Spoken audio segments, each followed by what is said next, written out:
Hello guys, we are back in new fanfic, and if enjoying this then please share and like part 1. Now let's start the fanfic. Baki looked down at the corpse of the cage and his advisors. By the state of mummification they had been dead between 3 to 6 months. This news was going to send further ripples through Suna.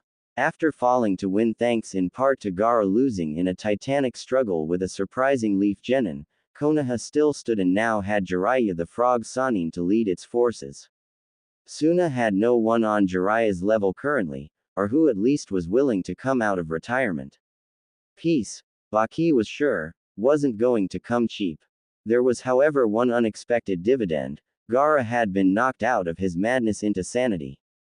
Though still dour, serious and bloodthirsty, the boy had begun developing emotionally. Kankuro had gotten his brother to laugh after performing a prank on Baki. The cold water from the bucket had been a shocker when he had opened the door. Temari had actually managed to hug her brother and get one back. At this point Baki still wasn't sure if he wanted to put a kunai into the Uzumaki brat for stopping Gaara or thank him for saving Gaara. Pulling back from his musings, Baki nodded to his fellow Junin. Get word to the council immediately. The rest of you help move the bodies, we've got a hazekage to lay to rest. Temari tried hard to remain focused as she sat waiting for the council to call her in.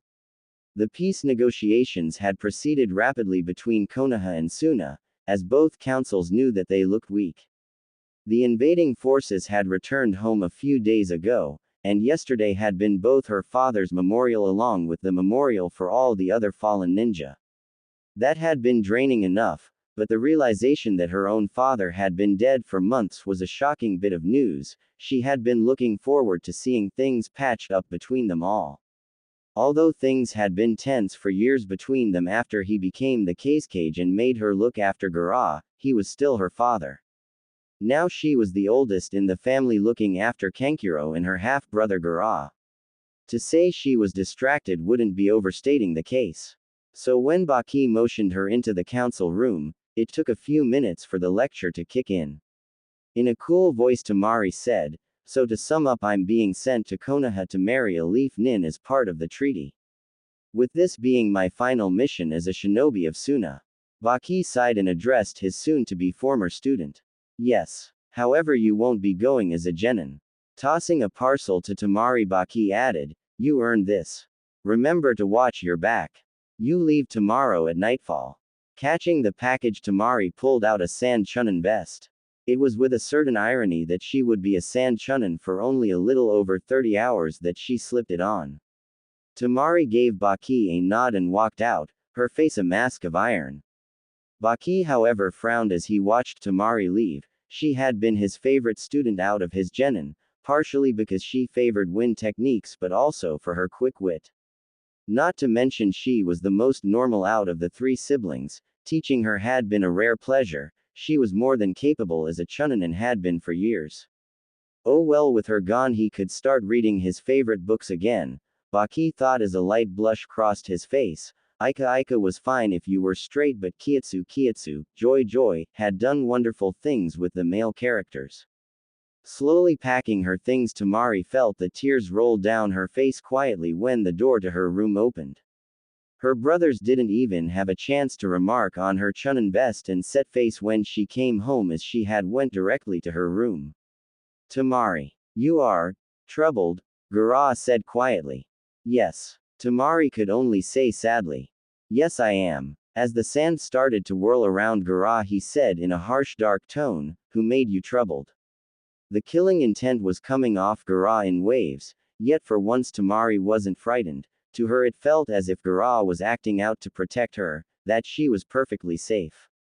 Calming herself a little, Temari replied as Kankuro came up the stairs. "The council. I'm being sent to Konoha as part of the treaty. I'm no longer going to be a sand nin." Kankuro caught the implications immediately. "Did they say who?" he asked in a quiet voice. "No, but I'm guessing one of young men of the larger clans. Could be the shadow guy the first fought." Temari replied as she thought things over. She could only hope it was someone her age. A much older man wouldn't be pleasant. Even worse, it could be one of the bug users. Even now Temari still got the shivers at the thought of that clan. She hated bugs. Gura, still radiating murderous intent, eyed his sister. If they hurt you, I will hunt them down and kill them. Temari could only nod her thanks to her youngest brother. He wasn't able to express his emotions that well, but she knew that he would miss her. As the sand slowly died down, Gura managed to say slowly, "You are still my sister. Forever. I know, even if I become a leaf nin, you two are still my brothers." Temari said quietly. Gura turned and shot a glance at his brother. "Help her pack. I must do something." With that ominous note, Gura left her room. Author's notes. Acknowledgements. I first must openly admit I was inspired directly by Lackey H's work of fan fiction Betrothal. Go read and enjoy that work first, please, as I know I did. This isn't a rewrite of said work, however, as I've decided to tweak the scenario and write the characters as I hear the voices in my head. Relationships. In the case of our young protagonists, Naruto and Temari, their relationship will defiantly be no more than PG. No other pairings will be getting much if any screen time other than the canon Uchiha fangirls and the Jiraiya still trying to pick up Koppa feel on Suand. By PG I mean Naruto ain't going to get anything more than some lip locking. Sand siblings. In this work, Gura is a half-sibling to Temari Kankuro. Same asshole of a father, different mothers. Bashing. No real bashing will take place, characters will be flawed but human. No one's perfect or utterly irredeemable in terms of skill. Villains are still villains, however, although there will be those in conflict with. Kakashi looked over his team as they finished up for the day. Giving a mental sigh at the difficult topic coming up, he put away his book. "Good job today. I won't be able to join you for tomorrow's tasks, however I have it ready. You'll be cleaning out a house and preparing it to be taken over. The former occupant died during the attack. Sakura, you're in charge, here's the keys," Kakashi said as he tossed Sakura the keys in a scroll. "Sakura. Sasuke, you need to follow me to a meeting. Naruto. Iruka is waiting at Ichiraku Ramen for you." Kakashi followed up. As Naruto started bouncing from foot to foot, clearly torn between ramen and a meeting he was missing. Kakashi sighed and added, "For Naruto's benefit, Iruka wanted to talk to you about the meeting's topic alone." He insisted. As the grin split across his face, Naruto replied, "Yosh. See you tomorrow, Sakura-chan." Sasuke. As Naruto run down the road, Kakashi could only sigh. This wasn't going to end well. Turning to Sakura and Sasuke, Kakashi said, "We're off to the academy, there's a few announcements that have to made." As the three made it to the academy, they saw the other rookie 9 and what was left of Guy's team waiting for them. Kurenai raised her eyebrows at Kakashi and glanced at the clock. Shrugging his shoulders, Kakashi said, "Yo." Asuma rolled his eyes and said simply, "There's 2 announcements to make. First, as of now Rock Lee is on a medical discharge. Second, as part of the peace treaty with Sand, a marriage between 2 of the village's nins has been arranged."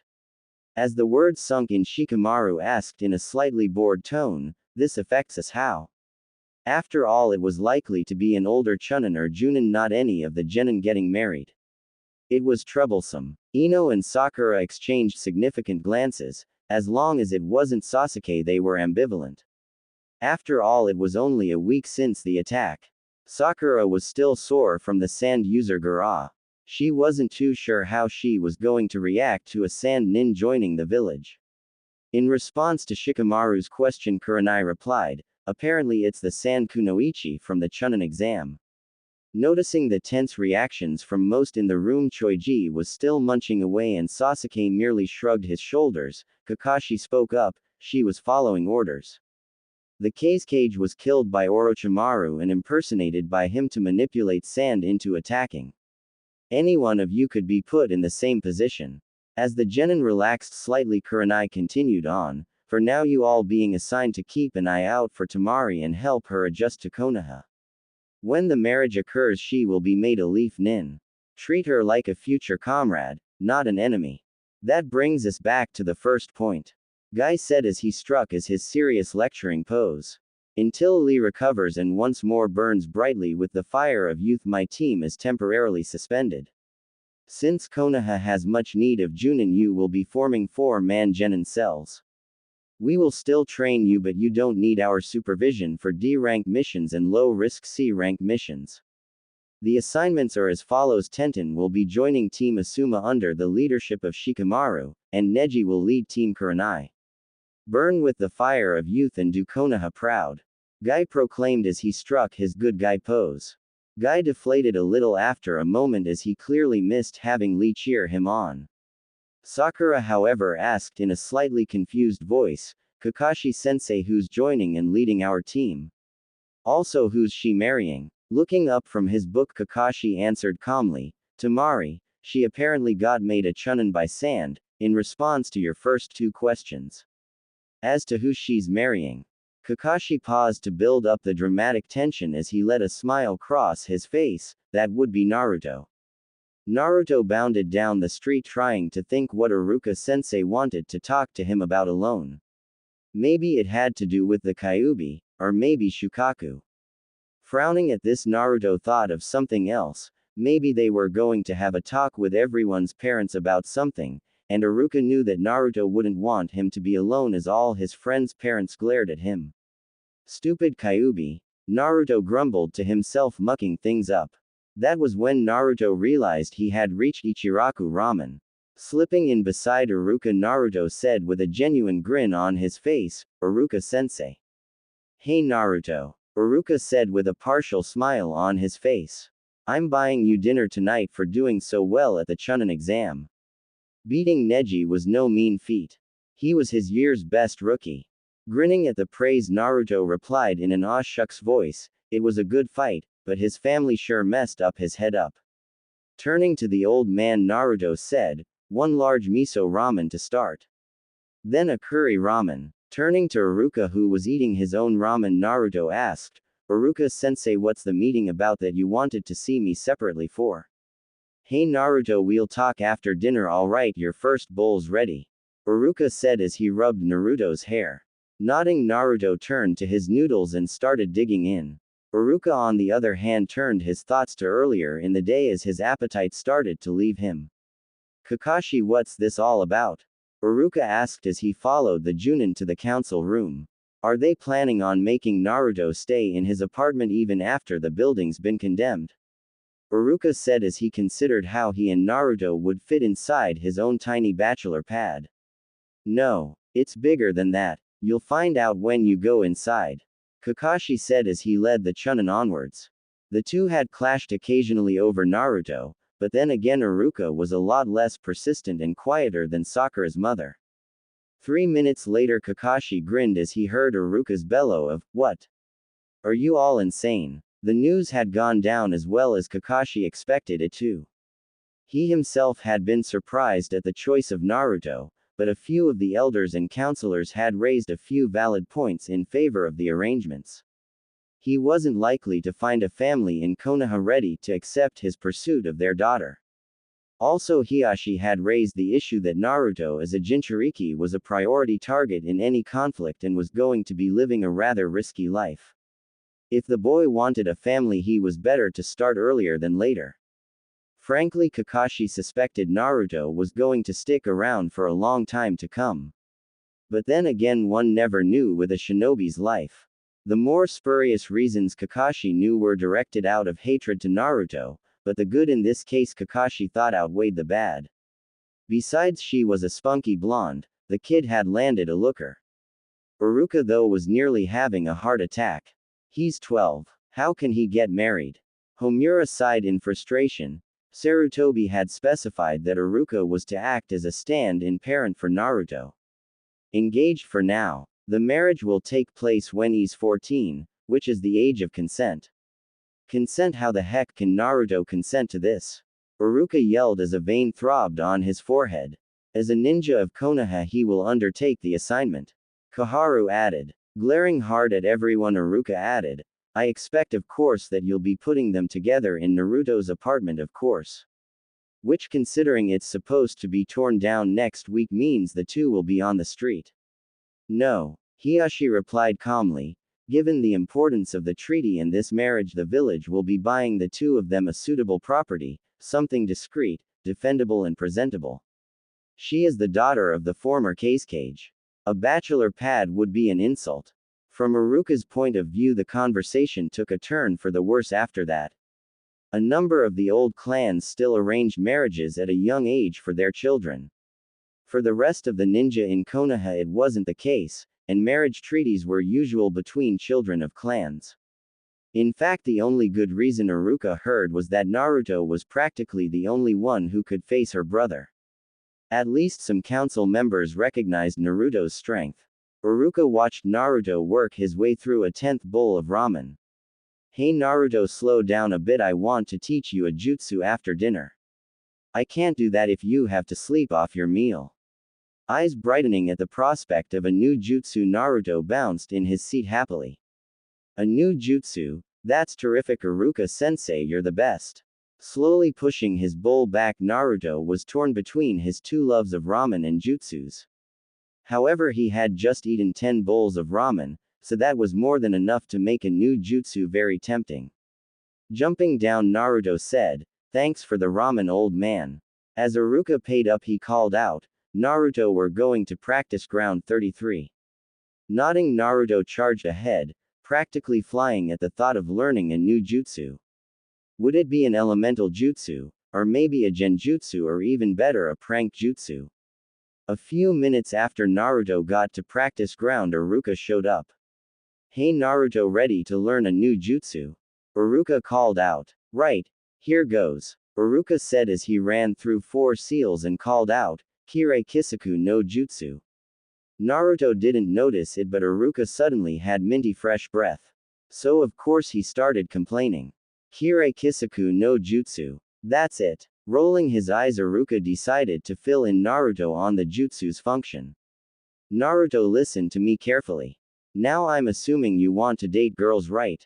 As Naruto nodded, Aruka continued on, this jutsu was designed to help on dates. Is it for perverted reasons? Naruto said, his face crunched up in concern. No Naruto. Aruka sighed. The conversation was going to be an absolute minefield. Say you like a girl. Sakura-chan. Naruto said proudly. Right. So do you think Sakura would want to be near you if you had stinky breath? Aruka asked patiently. As Naruto frowned, the gears in his mind ground slowly, then the answer hit him. I get it. In case I don't get to brush my teeth after a meal, this means I'll have good smelling breath. Sighing in relief, Aruka replied, exactly. It's designed to clean your mouth and leave it smelling fresh. So say you were on a date and after dinner you want to keep talking. Just use this jutsu and your breath will smell nice. Not for perverted reasons at all. Cool, I'm going to learn this now. Naruto declared happily as he worked through the jutsu. Going through the hand seals, Naruto shouted, fresh breath no jutsu. What followed was a mist of minty air that covered half the field. Shaking his head, Aruka said, Naruto, this only requires the same chakra as a henge. Not a cage bunshin. From the green fog, Naruto declared, right Aruka-sensei, I'll get it this time. An hour later, the practice ground was minty fresh and Naruto had managed the jutsu. Bouncing a little, Naruto's eyes were shining. Man, that's so cool, I have a jutsu counter for Kiba's nose now. Alright Naruto, I have something important to talk to you about. You ready to listen for a bit? Aruka asked. After all, he knew Naruto was more likely to pay attention after burning off some energy. Sure. I hope it's something cool. Naruto said happily. Right, I'm guessing you've forgotten my lectures on treaties, right? So when 2 hidden villages sign a peace treaty, tradition has it that 2 ninja from the respective villages get married to formalize the treaty. Usually the weaker village sends a kunoichi to the stronger. So do you follow me on this so far, future Hokage? Frowning a little, Naruto tried working things out, so the couple symbolize the deal. Do they get a choice in the matter? Not usually, it's considered a duty to fulfill by each village. Kunoichi over the years have insisted on certain changes to the tradition. The 2 usually must be within 5 years of age, and they may ask to choose between a smaller selection of ninja if they can't abide the ninja original selected. These changes were instituted after a long run of the spouses killing each other and voiding the treaties. That and Kunoichi growing more powerful politically helped as well. Frowning at this, Naruto motioned for Iruka to continue on. So given our current situation after the Sound Sand attack, what do you think is happening right now? Iruka asked. Looking distinctively unhappy, Naruto answered, we're negotiating with Sound and Sand. Just Sand. It turns out their cage was killed and impersonated by Orochimaru.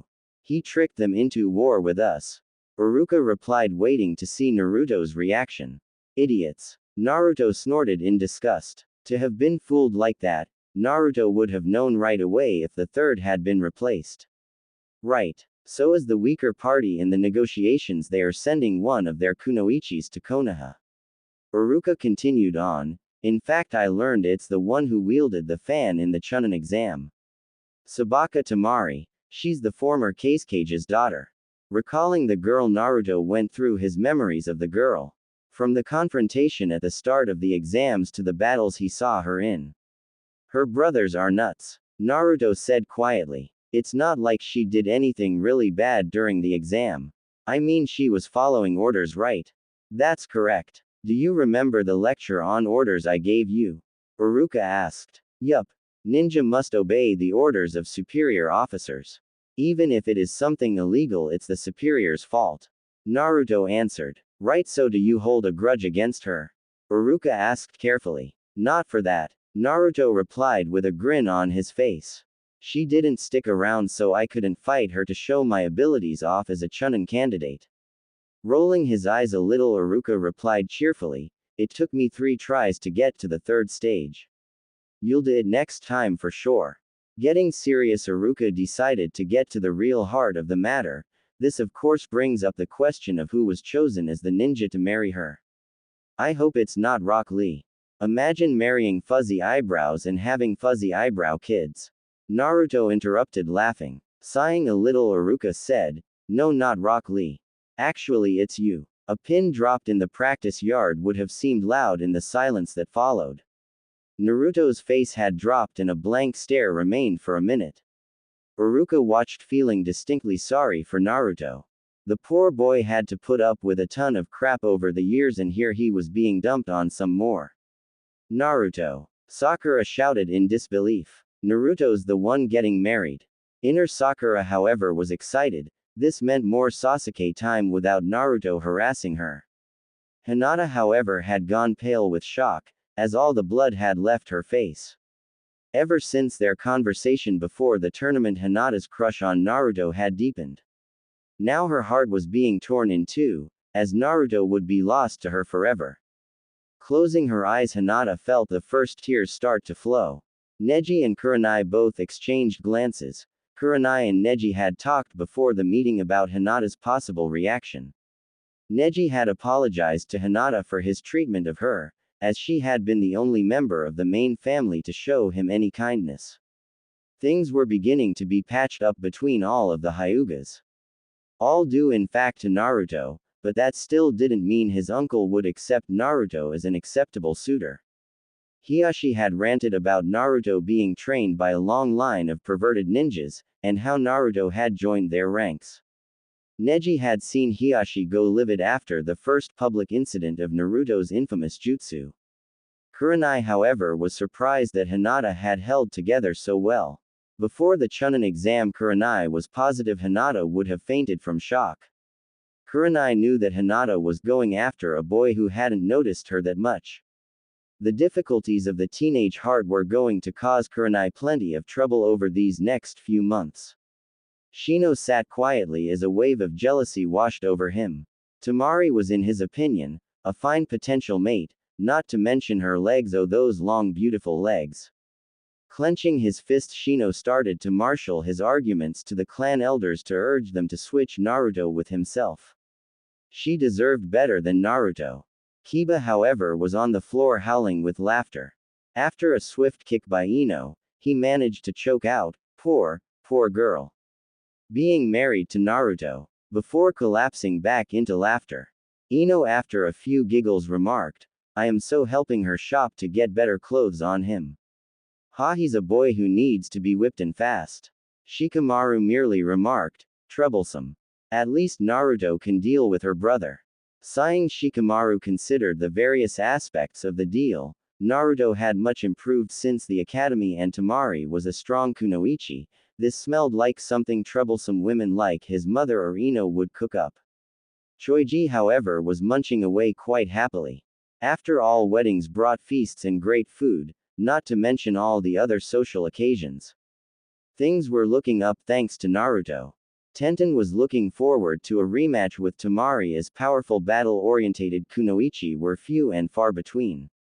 Hinata was still lacking confidence, so that had made her the only one among the group until now. Temari would make a welcome addition to the kunoichi ranks, and it would give her a decent rival. After having a weakness exposed in her technique, she had spent time training hard to remove it, further growing her skills, plus she would try and convince Temari to teach her how to use a Tessin. Besides, Lee would be happy to hear a rival for Sakura's love had been removed. Sasuke, however, could care less about the Dobi getting hitched. Well, maybe not nothing, since Naruto knew what it was like to have no family and it would be good for him, but it was the other issue that was really bugging him. Kakashi-sensei, why is she being made a chunin and our leader? I mean, she'll be the third in terms of strength after myself and Naruto. Shrugging his shoulders, Kakashi answered, Sand assigned her the rank. As for why, seeing everyone quiet down to listen to his answer, Kakashi continued on, Temari and Shikamaru had the only match where the qualities looked for in potential chunin could be found. Planning, strategy, keeping a level head and focusing on the mission. Leadership doesn't come from power alone. On the positive side, with a chunin in charge, you'll likely be assigned to C-rank missions instead of D's. Sakura, however, was wincing. Sasuke had placed her dead last on the team. In fact, of the new team, she was going to be the only one who hadn't made it to the third round. The only thing she had to look forward to was the fact that at least another kunoichi was on the team. Pulling out his book, Kakashi finished off by saying, Oh yes, until Temari arrives, Sasuke, you'll be picking up the assignments from the tower each morning. That's all. But, what about Sakura-chan? Naruto cried out. Even after close to 2 years of trying, Naruto knew that he was still no closer to winning over Sakura's heart. Not after defeating Gaara, who had threatened her very life. Nope, all he was getting from Sakura was respect. A touch satisfying, but Naruto was darn sure that wasn't what he wanted. Dates, holding hands, hugging if he was lucky, and even hopefully Naruto knew he was shooting for the stars with the next one, kissing. I know this tough for you, Naruto. I pretty much lost my head at the news. Iruka said with a concerned look upon his face. Naruto's emotional and mental state could be surprising fragile on some points, Iruka knew, and he was afraid this could be one of them. This isn't just to prank me, right? 'Cause if they are, I'd like this over with. Naruto admitted with a sad look upon his face. His face shifting in anger, Naruto looked down at his belly and said in disgust, It's all the damn demons' fault, isn't it? They're choosing me because of it. Sighing, Iruka put his arm around Naruto. He knew that Naruto had received precious little physical contact in his life that wasn't associated with violence. Partially. Some of the council still see what's inside you, not who you are.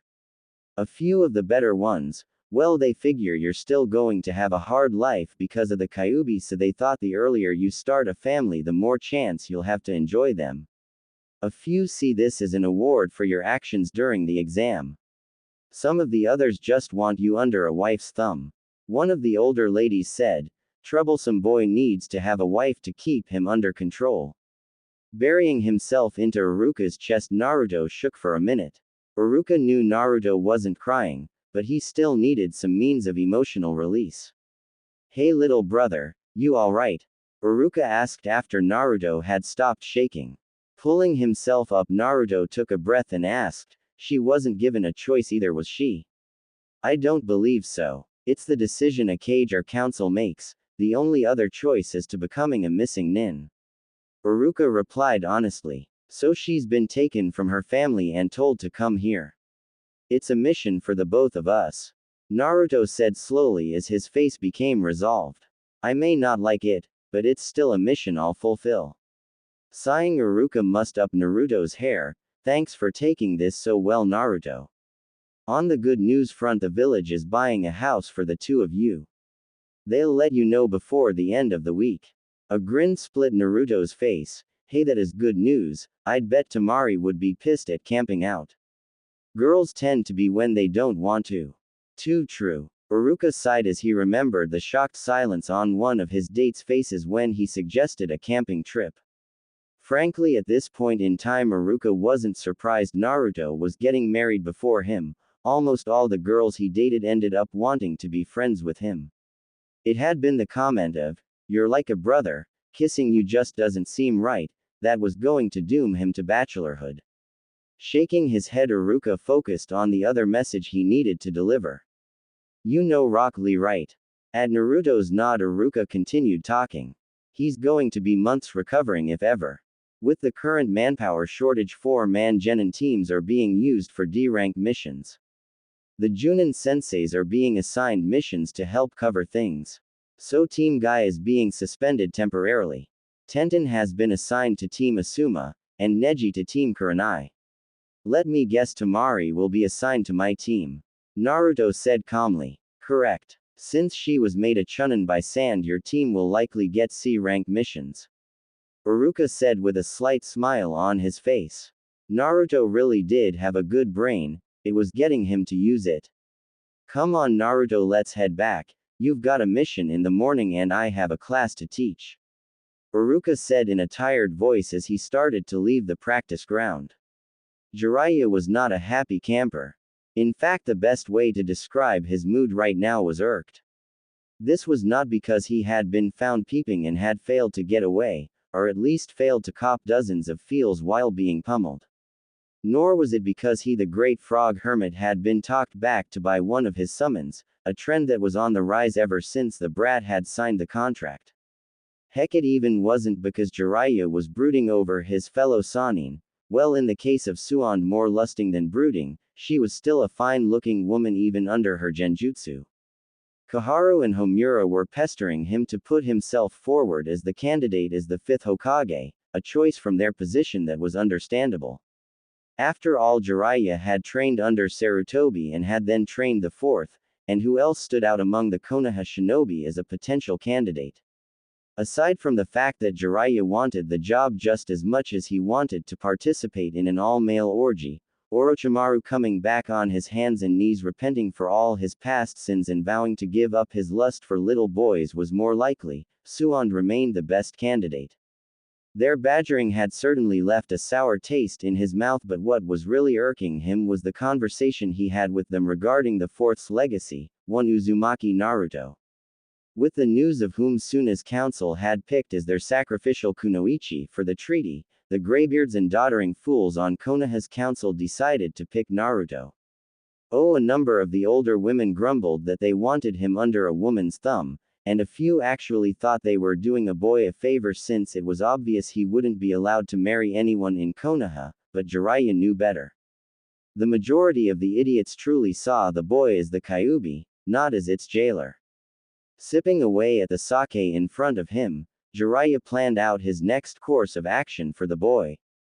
Sarutobi had left him a message when Naruto had finally become a genin. Jiraiya had slowly started his meandering way back at that point as he followed up leads as to what Akatsuki wanted with the Biju. A twinge of his conscience reminded him that Naruto would have been overjoyed to receive the letters the 4th had entrusted to him, but Jiraiya quashed it as he focused on the fact a group of S-class missing nins were interested in Naruto and his current safety came first. No, Jiraiya thought to himself, it was time for Naruto to receive the next parts of his legacy. It was that thought that lifted Jiraiya's mood, well, that and the hefty amount of sake he was consuming. Once the whole betrothal business was over with, Jiraiya knew that the advisors and council would be coming after him to be the 5th Hokage. Instead of putting on the pointy hat and sitting at the desk full of paperwork, Jiraiya was going off to convince Suan to take up the post. At the same time he'd take Naruto with him. If Akatsuki really was after him, Naruto would need a solid offensive jutsu. So instead of just a good one, Jiraiya was going to teach Naruto his best one, the Rasengan. Hey! Jiraiya was already enjoying the onlook on Orochimaru's face when Naruto demonstrated that jutsu. What surprised Jiraiya, however, was when he felt another man slip into the seat beside him and asked quietly for a bottle of sake and held his head in his hands and moaned, "Kami, how could the bastards do that to Naruto? He's not even 13 yet." Eyes narrowing, Jiraiya took a moment to scan his new neighbor and quickly realized just who it was. Iruka, Naruto's teacher, and by Sarutobi's orders and Iruka's choice, the closest thing Naruto had to a guardian or family. With his heart lifting a little at the man's obvious distaste for what had been to Naruto, Jiraiya started to grin and looking up at the bartender called out, "Bring several bottles over here for me and my friend, all on my tab." Iruka glanced up and blinked in astonishment as he realized just who was sitting next to him. Jiraiya, one of the 3 legendary Sannin, not to mention the one who had trained Naruto for the 3rd stage of the Chunin exam and author of the Ika Ika series. Why Jiraiya wanted to talk to him was quickly discovered as he poured Iruka a drink and with a cheer downed his own shot. Temari shifted slightly on the camel as she watched Gaara. Her brother, instead of riding a camel, was floating alongside on a pillar of sand. He wasn't sleeping, but for him the open desert seemed to bring relief. As if reading her thoughts, Gaara said simply, "My mind is calm here." Floating along for another minute, Gaara added in a quiet voice, "I caused you much trouble. You didn't choose your path, Gaara. Create your own now." Temari replied quietly, "Thank you, sister." Gaara replied in for him what was a happy voice, "I wish to protect you, brother, and perhaps others." "Good, you do that, Gaara." Temari replied as her voice started to crack. Here she was a kunoichi who wore a mask of a blood-loving, killer bitch because well she was one and it helped her from puking when Gaara really got going. She was about to cry from the few simple words her youngest brother had said. Fortunately, a party of bandits that had spotted the camel train decided to attack. Against the 3 Junin escorting her, Gaara and Temari, they didn't last a minute. Grumbling, Temari was about to get back on her stinking camel when Gaara lifted her onto his now expanded sand pillar. As the Junin escort raised their eyes, Temari hugged her brother and started chatting away with Gaara. It was a sight that had yet to be seen in Suna. Then their mouths dropped when she mussed Gaara's hair. "Hey Gaara, remember our first mission together? We were sent against a pile of bandits. I killed my first man that day. That had been a rush." Temari chatted away with her brother under the night sky. "Yes." Gaara replied in his head to one side as he remembered something. "I killed an archer aiming at you then. He did not even have a chance to scream." "Thanks, Gaara. I didn't know that." Temari sighed happily. Then as the sand shifted, bringing up a dung beetle, she let out a curse as she swatted it away. Gaara merely raised his eyebrow and said, "Would you like a scorpion instead?" Temari paused for a moment as various thoughts flashed across her face. Then a smile crossed her face. Gaara had just made a joke. "Very funny, Gaara. Just don't turn into Kankuro, he isn't the best role model." Nodding, Gaara let a ghost of a smile cross his lips, "I won't. We prepared a gift for you though, copies of the family scrolls." Pausing after Temari hugged him hard, Gaara tried patting her back. A few tears soaked his shirt, but Gaara didn't mind. Tears didn't rouse Shukaku's bloodlust. It was in the comfortable silence that followed that both Temari and Gaara used to reforge their bond as siblings as they floated across the sea of the desert. Sakura sighed in contentment. They were finally done cleaning the house.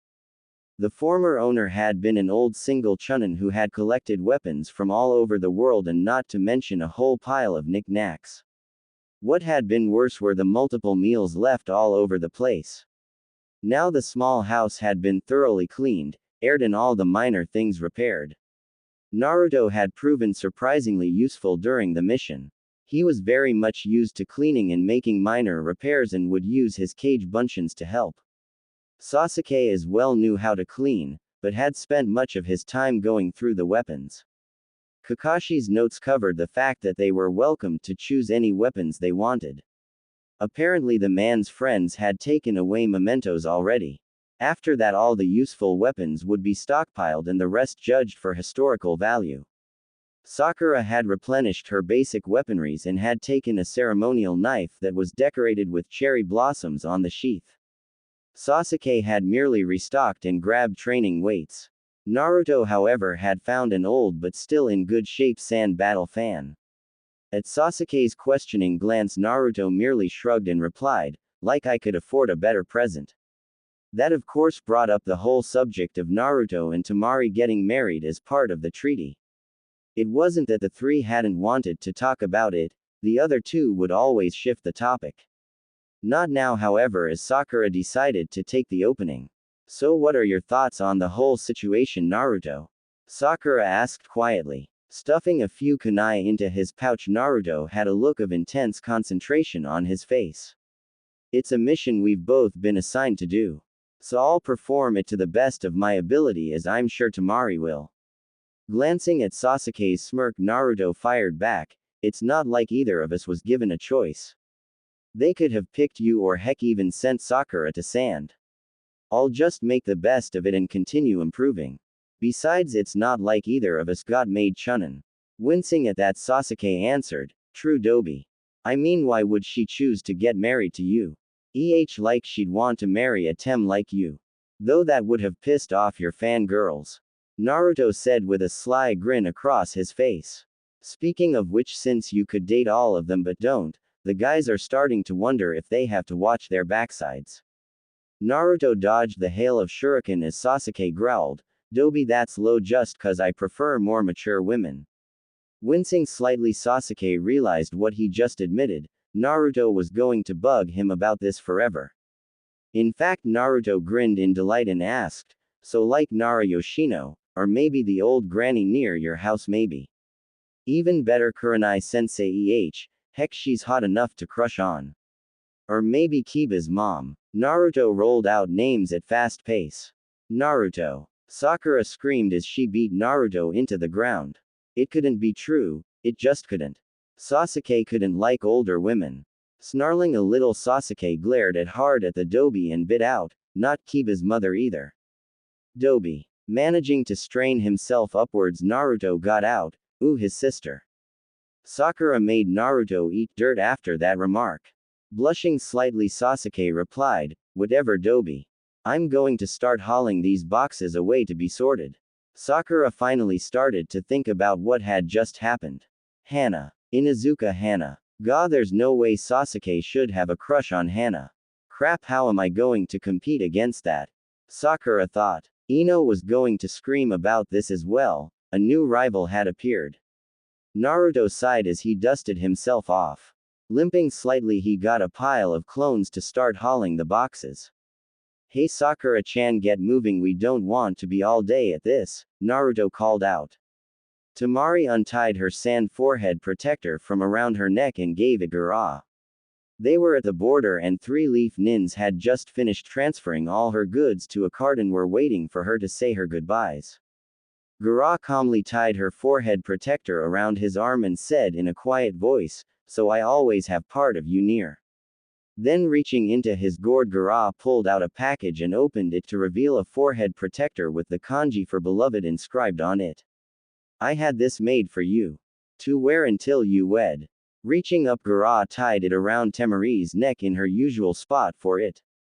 As Gara moved to pull back Temari leaned forward and gave her younger brother a hug and then a kiss on the forehead. "I love you Gara, and will miss you. Visit me, and keep our brother in line." Gara could only nod and then he strode purposefully to the leaf nin, killing intent coming off him in waves. "You will see that my sister comes to no harm. Fail and I will kill you." Frowning at the one-eyed and bored-looking Junin Gara thought for a moment and added in a much less intense tone, "Tell Uzumaki thank you." Spinning on his heels Gara strode back to the desert with a final nod to Temari. The sand Junin quickly followed him yet back a safe distance. "Ready?" Kakashi asked lazily as he made himself comfortable on her luggage in the cart. As Temari swung herself onto the cart, he motioned for her to take the reins. Good, we can talk while you drive.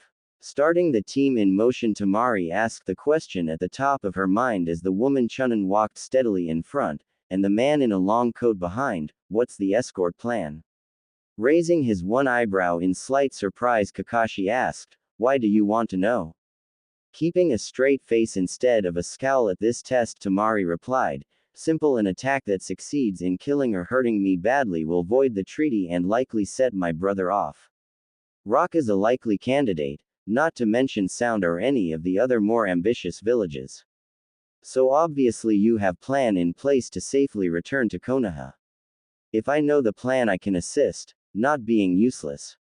Sounding satisfied, Kakashi answered, behind us is Aburame Shibi, he's got his colony of Kiki bugs searching constantly. He smirked at her unconscious shudder, an easy to exploit weakness he now knew, and continued on, in front is Inuzuka Hana, with her senses and her partners they are scouting ahead. I on the other hand will, if things look bad, will take you and move fast to Konoha. Otherwise you have the left, I have the right. Nodding at this, Temari shifted her fan to make it easier to attack to the left. Nothing like being prepared. In a quiet tone, Temari asked, so what's Uzumaki's Naruto's story? Flipping a page, Kakashi answered, your fiancé. Really? Him? Temari said in surprise. She hadn't heard whom she was to marry when she had left. Though he was younger than her, Temari recalled the intensity he had fought Gara with, and his general cheerfulness. Yes. Flipping a page, Kakashi said in a neutral tone, blonde, loves ramen, wants to be Hokage. Definitely our most surprising ninja. Frankly, outside of battle he's a little, well, dense. In battle or in training the boy can be a genius. He uses the basics to win. He'll try something impressive as a setup, but he wins most of the time with something simple. Favorite jutsu is Kage Bunshin, which he uses in a variety of ways. Very good at henges. Taking this in, Temari rephrased her question to get to what she wanted to know about the blonde enigma that she was supposed to marry. I meant in the personal sense, not as a ninja. Well, considering you've been assigned to my team to start with, I went ahead with information you needed in that capacity. Personally. Kakashi shrugged and said casually, orphaned in the Kyuubi's attack, he grew up alone. Started being a prankster at about the age of 6, graduated from the academy at 12. His best friend and rival is his teammate Uchiha Sasuke. Closest thing to family he has is Iruka, his last teacher at the academy.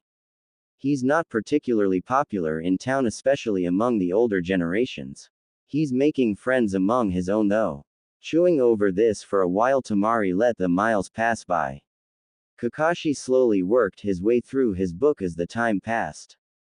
As the day wore on, Temari decided that Kakashi was the best one to ask. Look what's up with his insane chakra levels and recovery. First going all out in his first fight, then producing 1,000 shadow clones, and topping it off by summoning that giant toad just isn't normal for a genin.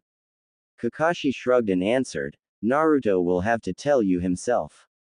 As for the toad, it's Gamabunta the boss frog. Jiraiya the frog hermit had Naruto sign his contract. He mentioned Gamabunta rather like Naruto. Taking that as all of an answer she was going to get, Temari moved on to another issue. The rest of your team, if I'm going to be working with them, I should know something about them and your teaching style. Kakashi flipped a page and decided to answer Temari's question in reverse order. I teach teamwork, tactics, and improving their basic skills. I don't usually teach jutsus, it's not my job except in specific cases. Besides, I believe the basics are the skills needed to do the job, anything else helps but is an extra. Flipping a page, Kakashi continued on, as for the two others, Haruno Sakura is a kunoichi who has nearly perfect chakra skills but minimal endurance. Has a fair temper as well, good basic skills though, she has potential in genjutsu. Uchiha Sasuke is smart and aggressive with his fire jutsus, shuriken techniques, and good taijutsu. He's a touch bleak but very competitive. Shifting through her memories of the Chunin exam, Temari considered the information Kakashi had given her. With the exception of the pink-haired girl, it looked as if they had been making an assault squad. Sakura doesn't seem the best match for the team. Given Naruto and the Uchiha's abilities, they seem to be an assault squad. As I said, she has real potential for genjutsu. She was placed on the team to provide that and ranged support. Until she decides to pick up on her own training, Sakura won't be in a position to pass the Chunin exam. Kakashi said in a bored tone. Do genin have access to village scrolls? Temari asked. After her graduation as a genin, she had learnt common genin techniques of the village. While nothing spectacular, they had provided the basis in training for more complicated jutsus. She of course had access to family scrolls for more complicated jutsus and secret knowledge. Of course, it's jutsus we use to recruit village-less nin, it's not exactly as if we hide them. I believe the current list is 2 fire jutsus, and a few genjutsus. Nothing spectacular but effective ones. Kakashi replied. Frowning, Temari asked, why aren't you teaching them those jutsus? It was in their briefing materials as genin. One can lead an ox to water. Kakashi shrugged and got back to reading. Actually, now that he thought about, Kakashi realized he had missed the meeting about the briefing materials. It wasn't like he was expecting any team to pass his test. He'd check up with Iruka about that. After all, he was sure Naruto would have learned the basic Kanten jutsus. The boy was jutsu mad after all. He had just assumed that Naruto avoided using them since Sasuke had mastered higher-level Kanten jutsus. Still, it wasn't exactly a secret about those jutsus. Rolling her teal eyes, Temari shifted her attention back to the road. The miles plodded onwards as the ox team slogged onwards. Unfortunately for Temari, no bandits decided to show themselves so she could kill them. She considered killing the oxen at one point but reconsidered since as it would her hauling the cart. As they pulled into a roadside stop for the night, Temari saw the sign proclaiming a hot springs a short ways away. After putting the team away, Temari knew that she liked camels much better than oxen. Even with their gait and tendency to spit cut accurately, they were intelligent enough to look after themselves. Oxen were decidedly not. Traveling on foot at high speeds was much preferred, but impractical for hauling goods as she was now. She was hauling more with her than she originally thought to take. Gaara had organized a going-away party for her in a relatively short amount of time. He apparently had kept track of their father's supporters and spread the news.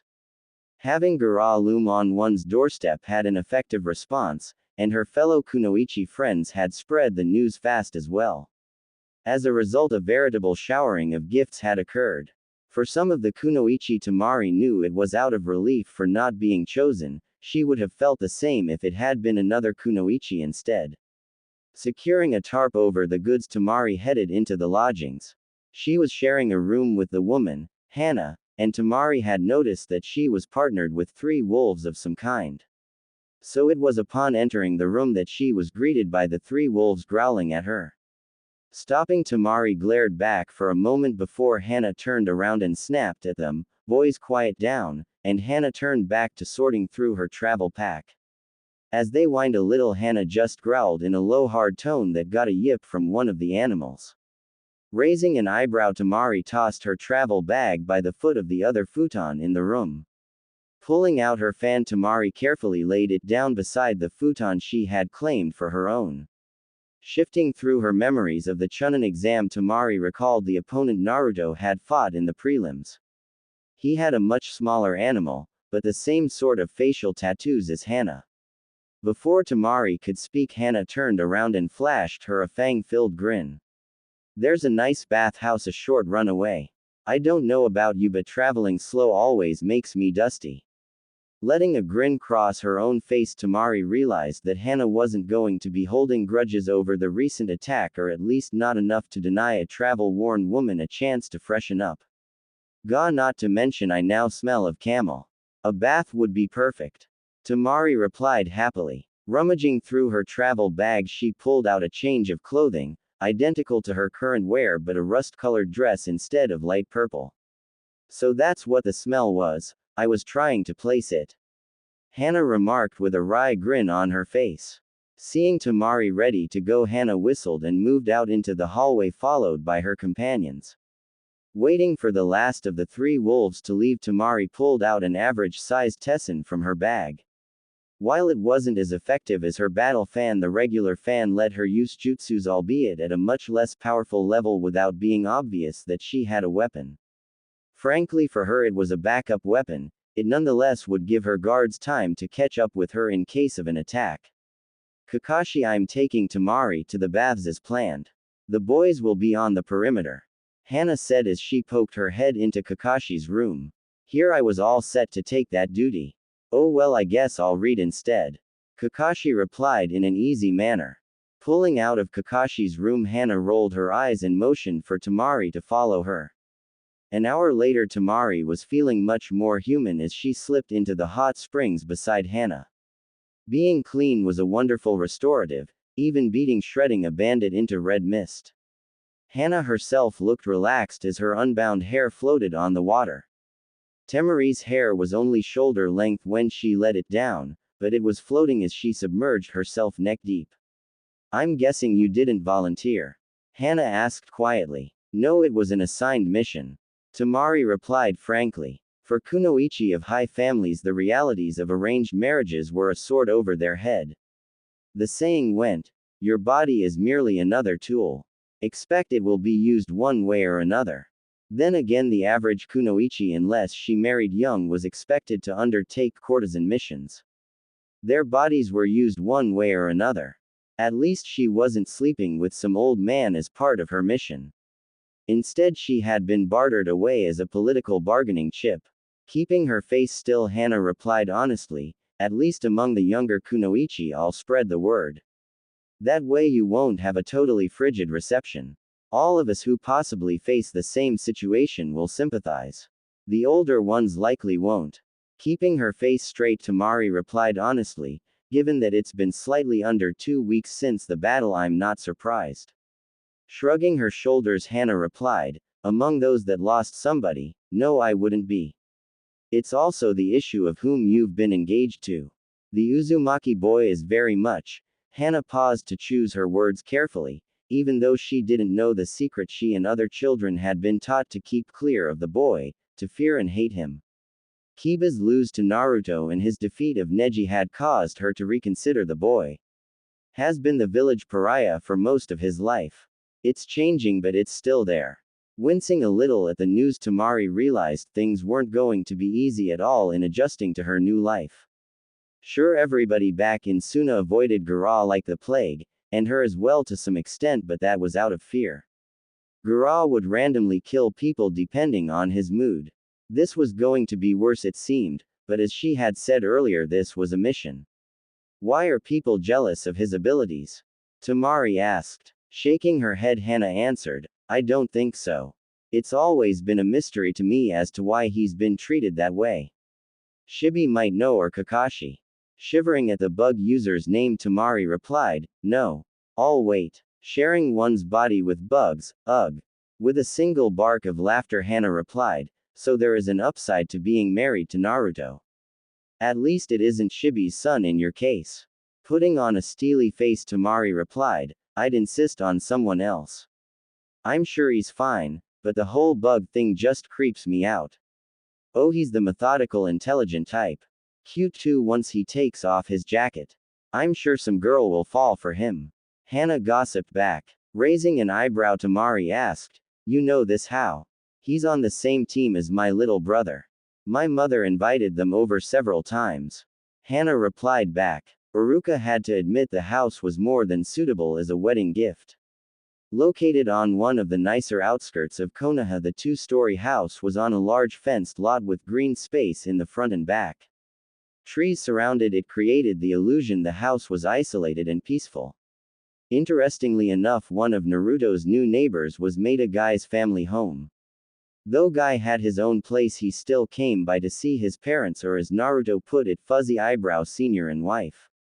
Uruka and Naruto also discovered that yes, Guy really had inherited his behavior, as Guy Sr. worked out constantly in his yard as much as his one remaining arm allowed.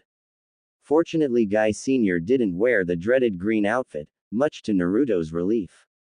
Naruto's other neighbor was owned by the Fire Lord and used to house officials on a rotating basis. It was frankly the best Naruto and Temari could do, as it was unlikely that better neighbors could be found.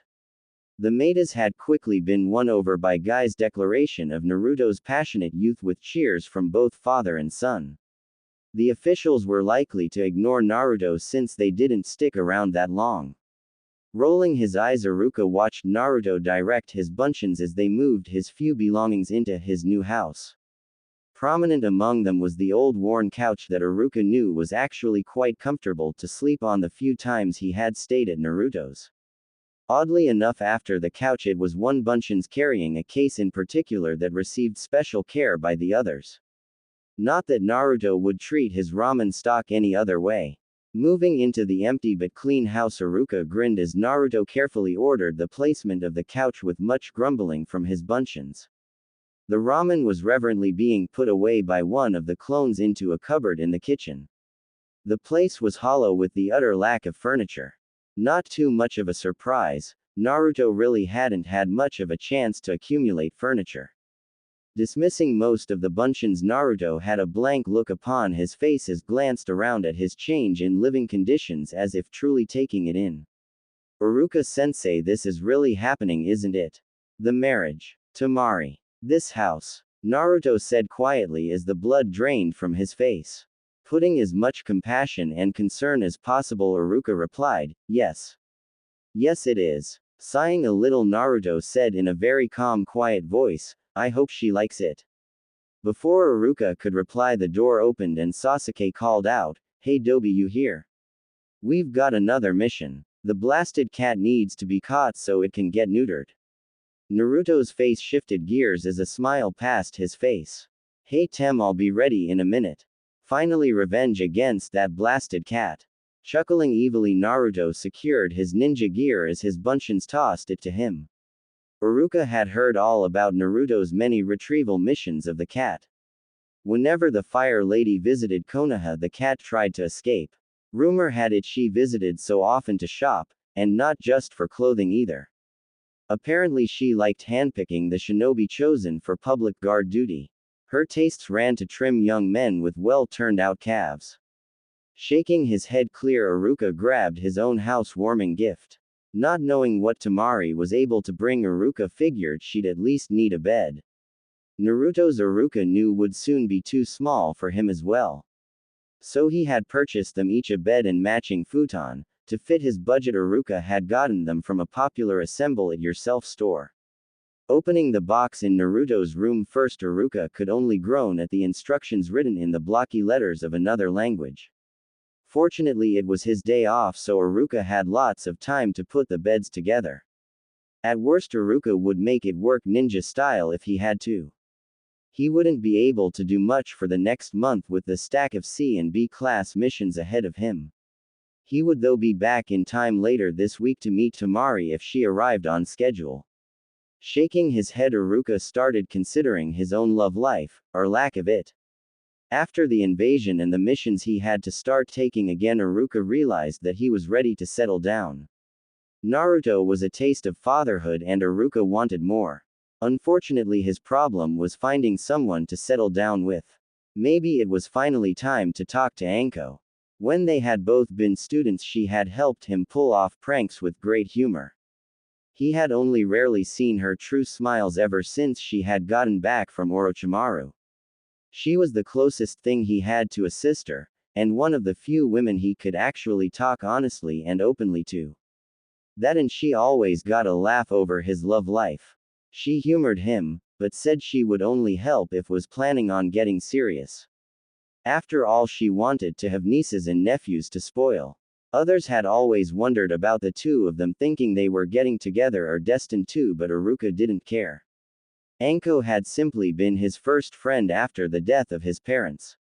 Her gap-toothed grin as she suggested a way to up a prank had gotten Iruka to smile honestly for the first time. Iruka first met her as he carefully prepared a prank on their taijutsu instructor by putting itching powder in his shoes. Anko at the same time was carefully soaking his weapons in glue. Iruka had found in his time at the academy a bratty little sister in Anko. Sure, she had more talent, but Iruka hadn't cared. It was the fact that he had someone who acknowledged him. Orochimaru had then taken Anko as his apprentice and proceeded to nearly destroy his bratty little sister. Iruka had helped her pick up the pieces of her life, being the first to acknowledge her as a friend right after the Snake Sanin's betrayal. Too skilled to be a Chunin yet not trusted to be a Junin, she had been stuck as a special Junin. The Chunin exam had been her first chance in years to show the village that they could trust her. Orochimaru had screwed that up again for her. It was definitely time to talk to Anko. After all, she would have advice for him and Naruto. Not to mention that he did owe her Dango. Owing Anko Dango wasn't a good idea. She was a lot like Naruto and his ramen. Temari was wearing a frown as she watched the gates of Konoha draw near. Fingering her forehead protector, Temari considered her future home seriously for the first time. Green, so green and lush compared to Suna, rich beyond measure in terms of water. So strange it was a mystery, much like the blonde enigma of her eventual husband.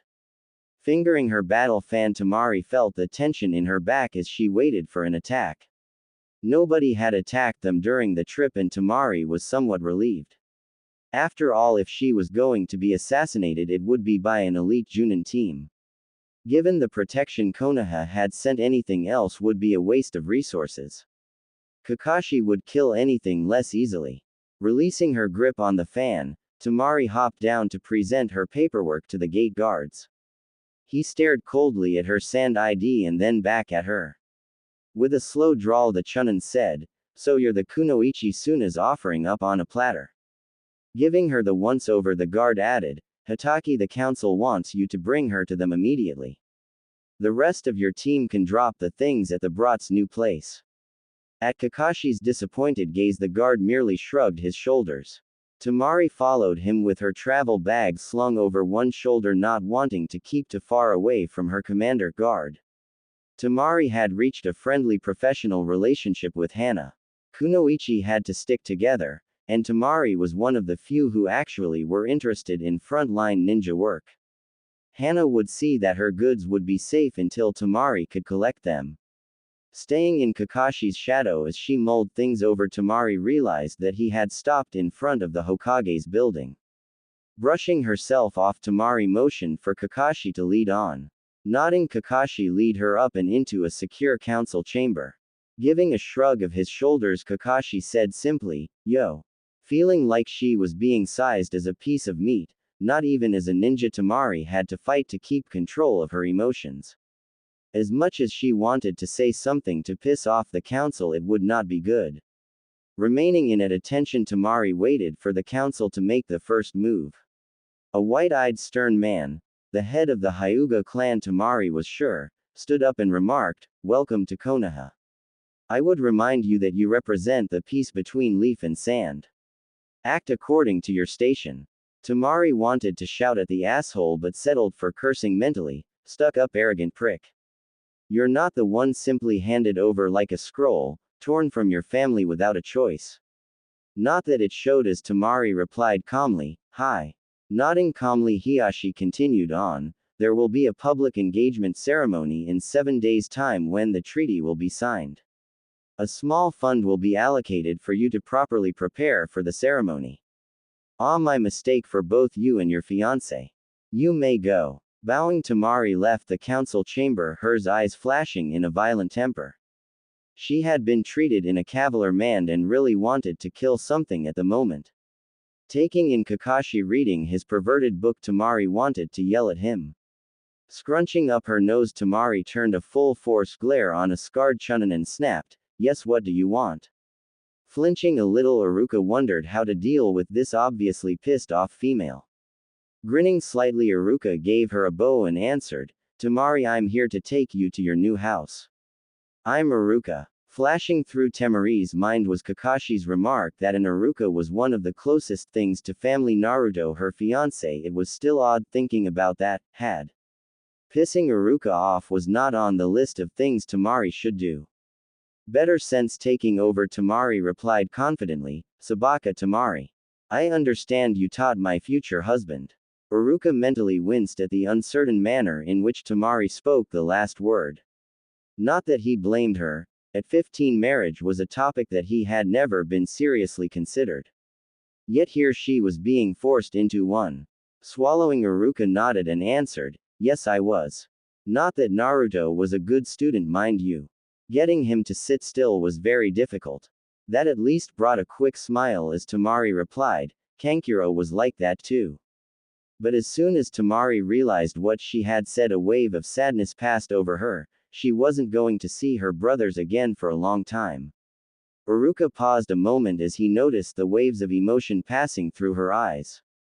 Discreetly turning away, he picked up her bag and said, "I'll take you to your new house. It's actually very nice and the neighbors aren't bad at all." Retired shinobi on one side, rotating officials of the Fire Lord on the other. Walking quietly beside Uruka, Temari let her thoughts roll around for a few minutes before she decided to ask, "As a person, what's he like?" "Determined. Very determined," Uruka said after a moment of hard thinking. "He's tough, but he can be surprisingly fragile in some respects. Family being one of them, since he's never had one. Just don't hurt him, please." At Uruka's quiet, pleading tone, Temari replied in her own soft tone, "I'll try not to. I owe him too much not to try." Pausing at this remark, Uruka looked at Temari, startled for a moment before she added in a soft voice, "Don't ask why, I just do." Knowing he wasn't going to get more, Uruka walked on in silence with Temari until they approached her new house. Stacked outside were her goods as a crew of young genin were swiftly moving things inside. The hefty young man was moving the heaviest boxes while two kunoichi, a blonde and the weapon girl, were moving the lighter ones. Directing them in the orange blur was Shikamaru.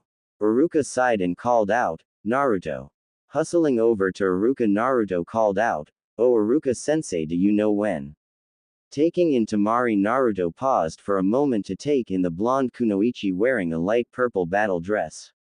Scrunching his face up, Naruto concentrated as he tried to remember a script. "Sabaka Temari, I welcome you to your new house. May your shutters be sturdy and water sweet." As soon as he finished, Naruto flashed a big grin. Grinning slightly at Naruto's fairly accurate traditional sand greeting of a bride or engaged woman to her new home, Temari replied in a warm tone, "Uzumaki Naruto, I welcome you to my home. May your hearth be always lit and the larder well stocked." Somebody, likely Uruka, had drilled Naruto in this. Still, it was good to know that they cared enough to try and make things work. Grabbing her bag from Uruka and handing it over to Naruto, Temari said in a bossy tone, "Right, show me the bedrooms as I need to freshen up before we start putting things away." With two younger brothers, even if one was bonded with a biju, Temari knew how to handle boys. A good portion of it was tone and posture. Entering her new home, Temari took things in quickly as she followed Naruto upstairs. The main floor wasn't too bad, nothing like what she was used to though. Upstairs, Temari took in the several rooms done in traditional leaf style of sliding doors. Naruto, grinning, pointed things out quickly. "The bathroom's in there. My room's that one. Those two rooms are empty, and this is your room." Bouncing on his feet, Naruto waited for Temari to open the door. Sliding her door open, Temari smiled as she noticed that she had the master bedroom, obvious from the size, in her own bathroom. Taking her bag, Temari tossed it by her futon and said in a firm but warm tone, "Naruto, thank you for showing me to my room. I'll be downstairs in 20 minutes to help organize putting my things away." "Yosh!" Naruto cried out in a happy tone as he headed back downstairs. Tearing down the steps, Naruto was stopped by Ino's question, "Well? Well, what?" Naruto fired back. Stamping her foot, Ino gestured around the house, Temari's goods and the whole situation. Sighing, Naruto replied in a normal tone, "It's an assigned mission. I don't have a choice, neither does she. Besides, why would I mind no longer living in a dump? That, and she's definitely good looking." Rolling her eyes, Ino snapped, "Yes, but she's a sand shinobi. Aren't you at all worried?" Rolling his eyes, Naruto fired back, "Of what? I beat her brother. Besides, she's going to be a leaf soon enough. Weren't you hung up on Sakura?" Ino replied with a sharp glare. Sighing and shuffling his feet for a moment, Naruto replied quietly, "She respects me and we're friends, but." Ino rolled her eyes at this, knowing what the but was, humph, like I wasn't going to take care of that soon enough. Sasuke's mine. Rolling his eyes at that, Naruto fired back, "I doubt that. Besides, I was starting to figure out I wanted to be friends with Sakura first. Dating her would have been great, but that's not going to happen. Now that doesn't matter with this arranged marriage, so I'll make the best of it." Shrugging slightly, Ino sighed and said, "Fine. Be that way." Quote, "Hey, I will. Besides, not only is Temari strong, she's got great legs." Naruto said with a grin on his face as he replayed the memory of following her up the stairs again. Even if he hadn't wanted to get married, Naruto had learned and appreciated the female form enough to realize he had gotten pretty lucky. Yup. He wasn't being perverted since he was marrying Temari, right? Temari grinned as a scroll she found was being used to store bag upon bag of coffee beans. If there was one thing Temari knew she was going to miss, it was Suna coffee. Now she had plenty of her favorite drink. With quick bite of her thumb, Temari summoned a 5-kilo bag. Her grin spread as she noted the high-grade brand. Even though the Alishar clan was full of stone-cold killers, they knew their coffee and its devotees. Slipping the scroll into her dress, Temari grabbed the bag and Naruto to the kitchen. He had already pointed out his cupboard of ramen and its sacred place in his heart. Smiling like a cat that's just eaten the mouse, Temari picked out her own cupboard and put the coffee carefully in place. "Right, Naruto, you've got your ramen cupboard, now I have my coffee cupboard. No messing with each other's cupboard." With a serious look on his face, Naruto said, "You have my word on it. No messing with each other's important cupboard." Flashing him a warm grin, Temari extended her hand and shook on it. Even if it was several years before they got married and were ready for marital life, they had to live together. Establishing a few ground rules and personal spaces would make the transition easier. Now let's get back to finding what else we've got in there. That was when a loud thump was heard and Ino called out, "Damn it, Choiji, what? Ooh, that's, well, wow." Tenten was giggling and blushing at the sight of a package Ino was showing her. Raising an eyebrow, Temari asked, "What's so funny?" "Well, I'm hoping this is from a good friend, because it will otherwise raise a lot of questions." Ino replied with a cat-like grin on her face. Let me see." Naruto called out in impatience. "Oh, you will, Naruto. Just not now." Tenten replied with a sly grin on her face. Realizing which package Choiji had first peeked into, Temari felt a blush forming. Mir, one of her few civilian friends, was known for her taste and ability in designing lingerie, had obliviously given her something special. "Good friend, she designs them. So no, Naruto, you can't see it yet. Kakashi-sama." Kakashi paused at those words as he turned to take in the rather cute-looking lackey the council had sent to catch him before leaving. 150 centimeters, early 20s, brunette hair done in a pleasing cut, brown no tan eyes, slim build, and would have been a spitting image for Amma from Book 1 if it weren't for her nose. It was a shame, as her rather strong nose, instead of being cute as a button, prevented her from matching one his favorite characters from the series. It was too bad, as other than Suon, Jiraiya seemed to either make his female characters up full cloth, or made them composites of women he knew. Frankly, Suon's stand-ins weren't that interesting to Kakashi, but hey, as long as it got Jiraiya to keep writing, Kakashi wasn't going to complain. Too bad it made fulfilling one of his fantasies so difficult, although he would settle for a beautiful woman in that dress from Book 1. "Sama. Kakashi-sama?" the Amma look-alike asked, looking slightly worried. Letting his blush fade, Kakashi gave her a grin and said, "Yes. The council has questions they wish to ask you." The Amma look-alike answered. Taking that as his cue, Kakashi nodded, pulled out his book, and started to walk away. Who knew when they wanted to talk to him? Either way, he was getting to one of the best parts in the book. Flipping a page, Kakashi felt a blush started forming and a giggle left his lips as he read what Rin was saying to Karamu. "Kakashi-sama, they wish to talk with you now," the Amma look-alike said in annoyed tone. "Oh. Kakashi replied, let's not keep them waiting then. Striding in, Kakashi took in the exasperated glares, bored stares and annoyed glances. With a simple shrug of his shoulder and a, yo, Kakashi played one of his favorite games, twitting the council's nose. What followed was drilling on Temari and what he gleaned from the trip with her. No, she wasn't a flight risk. She was only as likely to kill Naruto as any other woman who married him was. Yes, she seemed capable of handling Chunin duties. No, he hadn't noticed her dress size. Why should he care what her favorite food was? The Aburame elder had seemed disappointed to hear about her aversion to insects. Not to mention her utter lack of fear over marrying Naruto. Kakashi had grinned at the elder's line of questioning. He now had something to tease Kurenai about at the Junin sensei's meeting. Reading underneath it was pretty obvious her student Shino thought Temari was pretty good looking and he wouldn't have minded the arranged marriage.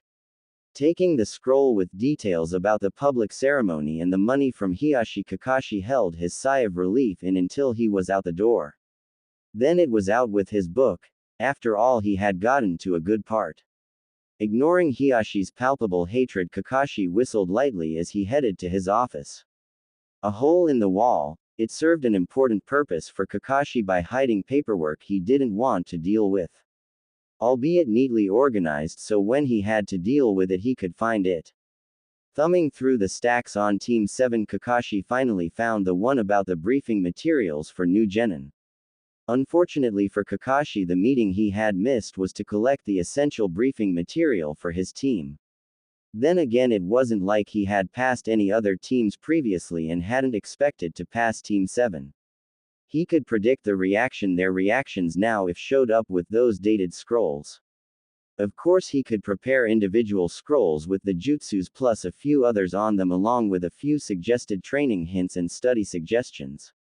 That would pass Master, and he could throw Sakura off by mentioning that he wanted the team to focus on teamwork before going to individual study. Actually, he could have fun with this. Naruto was going to be shocked by the sheer number of theory scrolls Kakashi was going to assign him to read. An evil grin on his face, Kakashi started writing out the individual training regimes he wanted to impose on them. He'd test Temari extensively before he'd write up a scroll for her too. This teaching stuff really wasn't too hard. Iruka had been exaggerating its difficulty. One just had to think of it as a torture exercise by attacking the student's weaknesses. Sasuke was going to go into shock at the suggestion to train in seduction and intelligence gathering techniques. An evil giggle passed Kakashi's lips. This was downright fun. Oh, how he was going to enjoy tomorrow. Temari grimaced as she poked through the cupboards and the refrigerator. Apart from the milk, the only other food than ramen was a generic breakfast cereal and a half loaf of bread. She would have to go shopping later. Stocking up on the basics would up a fair bit of her available cash. That's when the thought struck her. She was supposed to be getting engaged and then married to Naruto. Nothing like getting him used to the idea of who held the purse strings. Sipping away at her coffee while she waited for her toast to finish, Temari watched Naruto munch mechanically through his breakfast cereal, some sort of brown flaky material that looked like sawdust. The panda cap, she had to admit, was kind of cute. Smiling slightly, Temari, who had gotten showered and dressed before coming downstairs, got ready to dig her claws into Naruto. If she could get the old insane Gara to decently follow her will, at least on household issues, Naruto shouldn't be any trouble. After he finished draining a glass of milk, Temari spoke up in a sweet tone, "We need to buy groceries, Naruto. So I'll need you to get your wallet." Yawning heavily, the still half-asleep Naruto looked at Temari for a moment with hooded eyes, then replied, "I'll bring down Gama-chan." Smacking his lips, Naruto moved at a half-speed out of the kitchen and upstairs. Temari let a grin cross her face. This was going well. Naruto obviously responded to orders well in the morning. Idly speculating about the future, Temari felt some of her tension leaving. Naruto was nothing but a young teenager at this point, cheerful and hyperactive. He wasn't actively hostile or trying to dominate her like a lot of men did to women. Her situation could be worse, Temari knew, with the lack of clan elders to pressure and control either of them. Then again, no clan meant no backup, and it wasn't as if Gaara was around. Dragging himself downstairs, Naruto handed Temari a very full frog wallet before heading back upstairs. Opening it up and counting the money, Temari was shocked. Either he was saving up for something expensive or Naruto was saving nearly all of what he earned. Running through a mental list of what she wanted to buy, Temari did a rough guess as to how much it would cost and counted out the money. Closing the still full frog, Temari reacted instantly when she felt the air move.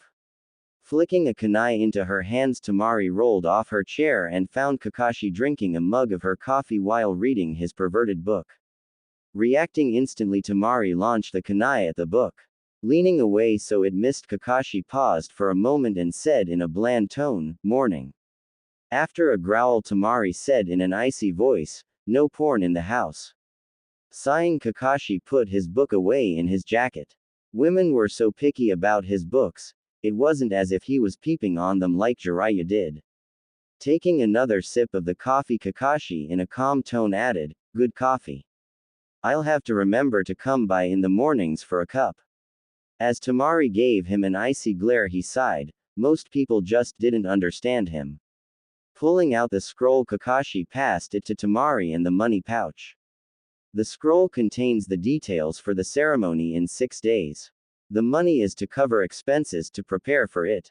Oh, and you have the rest of the day to finish unpacking. Tell Naruto to come to our meeting spot at the usual time today. He can take you there tomorrow. As Kakashi vanished, leaving behind an empty mug, Temari blinked and unrolled the scroll. She might as well read it and get ready. As she cracked the scroll, Temari felt her mood turn sour. This engagement treaty signing was an exercise in humiliation for her in the sand. The council wanted her to down bow before everybody, Konoha, and publicly submit herself to Naruto, to vow to bring forth as many children as possible for the Leaf. The ignominy, the sheer groveling, weak-minded words the Leaf Council wanted her to spout. Even worse were the words Naruto was to speak to her. Rage started building in Temari. She was a proud kunoichi of the sand, one who killed without mercy in battle and with one assassination under her belt. The hell she was going to spout this crap. Grabbing her fan, Temari stalked out to the backyard.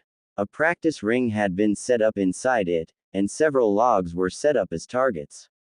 Snapping open her fan, Temari built up her chakra and unleashed a blast of slicing air, slamming it into one of the logs and turning it into shreds. With the momentum of her first move, Temari twirled her fan about her and unleashed a miniature tornado that captured the wooden shards of her first target. Slamming her closed fan into the ground, Temari used her chakra to maneuver her jutsu to up another log. Her fan aided her in creating fiercely concentrated blasts of wind, but Temari hadn't been Baki's student for nothing. Running through a series of hand seals, Temari shouted out, "Fuden, Tora Sum no Jutsu." Shoving a large amount of chakra into the jutsu, the tornado grew more fierce as tiger shapes suddenly appeared in a chain on the outside of the tornado. The sounds of wood being shredded by the jutsu provided an interesting counterpoint to the birds chirping nearby. Still not satisfied, Temari ran through another series of hand seals before calling out, "Fuden, Beizu K's no Jutsu." The result was impressive as the tornado split apart into 5 and swept up the remaining logs into deadly winds. Few things would survive inside the maelstrom Temari created. She was using a combination of Chunin and Junin level jutsus that was deadly. Keeping the jutsus up for over a minute as Temari let her rage power her jutsus. As the fierce winds sent a backlash of wind pouring outward and sending leaves flying, Temari felt the wind flow over her. Caught up in her element and emotions, Temari didn't realize she had pushed beyond her chakra limits until she felt her knees crumble as soon as her jutsus disappeared.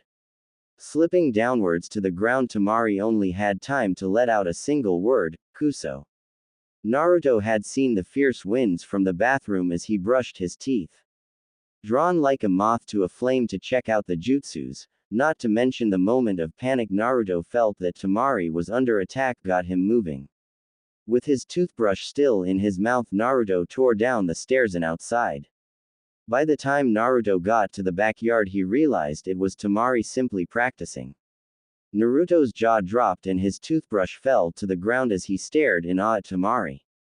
The kunoichi cut an impressive figure as her blonde hair flowed freely in the wind, and her eyes stared ahead in a determined gaze. As his heart beat in his chest, Naruto came to two conclusions about Temari. She was an awesome ninja, and she was one of the most beautiful women in the world. The fact that she was going to marry him was just icing on the cake. Sakura suddenly had dropped to number 2 on his list of favorite kunoichi. After years of frustration on his part, it couldn't be that much of a surprise. Even after saving her life lots of time, all Naruto had gotten was respect from Sakura. In fact, Naruto had been starting to come to the conclusion that what he really wanted was to be friends with her. That feeling solidified when Naruto saw Temari turn pale and collapse to the ground. Temari-chan. Naruto called out in shock as he ran to her. Kneeling down, Naruto quickly checked her pulse and other vital signs. Kakashi, for all his faults as a teacher, had ensured Team 7 was up on field first aid. That had actually been about one of few things Kakashi had actually taught them. So Naruto was able to diagnose chakra exhaustion as the cause of Temari's collapse. However, given her stable heart rate, it wasn't a deadly case. Acting quickly, Naruto created a set of cage bunshin and nodded as they leapt into action following his plan. Two split off to go find Iruka-sensei. One went to tell the Tem and Sakura-chan that Naruto was dealing with something. One went inside to get the kettle going and make ramen, one of the good ones. Another grabbed Temari's fan and opened the doors. Nodding to the last bunshin, Naruto lifted Temari up in a two-man lift, and slowly moved her into the house and up into her room. After carefully placing Temari on her futon, Naruto motioned for the bunshin to remove her sandals. Slipping her beneath the covers, Naruto brushed his hand over Temari's forehead. Her skin was slightly rough from the sun and sand, but still in good shape. Her heart-shaped face was softened by unconsciousness into an almost sweet look, far different from the controlled, confident face she wore awake. Taking a seat on the floor, Naruto simply sat for a few minutes before a clone brought up a bowl of ramen still steaming away on a tray. Putting it down, the bunshin nodded and said, "I found this scroll on the table as well downstairs," before it released the jutsu puffing out of existence. That was when Naruto suddenly knew that Iruka was on his way over, having been found by the clone at Iruka's favorite training ground. Grunting, Naruto was struck by the realization that he knew what his cage bunshins did after releasing themselves. He was going to have to talk to Kakashi-sensei about this.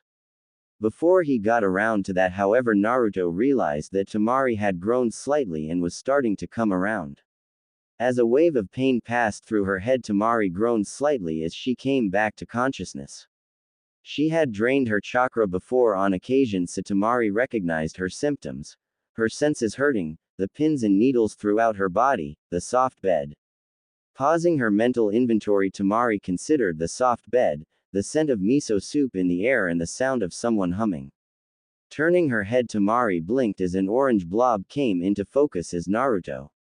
Seeing her blink, Naruto said softly, "You burned off all your chakra. So I brought you up to your room." Rocking on his heels, Naruto continued on, "I also made you some ramen. You should have some of the broth first, it will help you out." Nodding, Temari tried to shift herself upright, but that task proved beyond her current strength. Frowning, Naruto ran out of her room and into his own. Moments later, Naruto brought out his pillow and futon roll.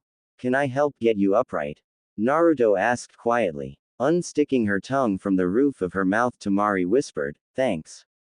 Flashing her a warm grin, Naruto moved in and lifted Temari up and slipped his futon and pillow behind her. Now at least somewhat upright, Temari grinned slightly as Naruto placed the tray on her lap.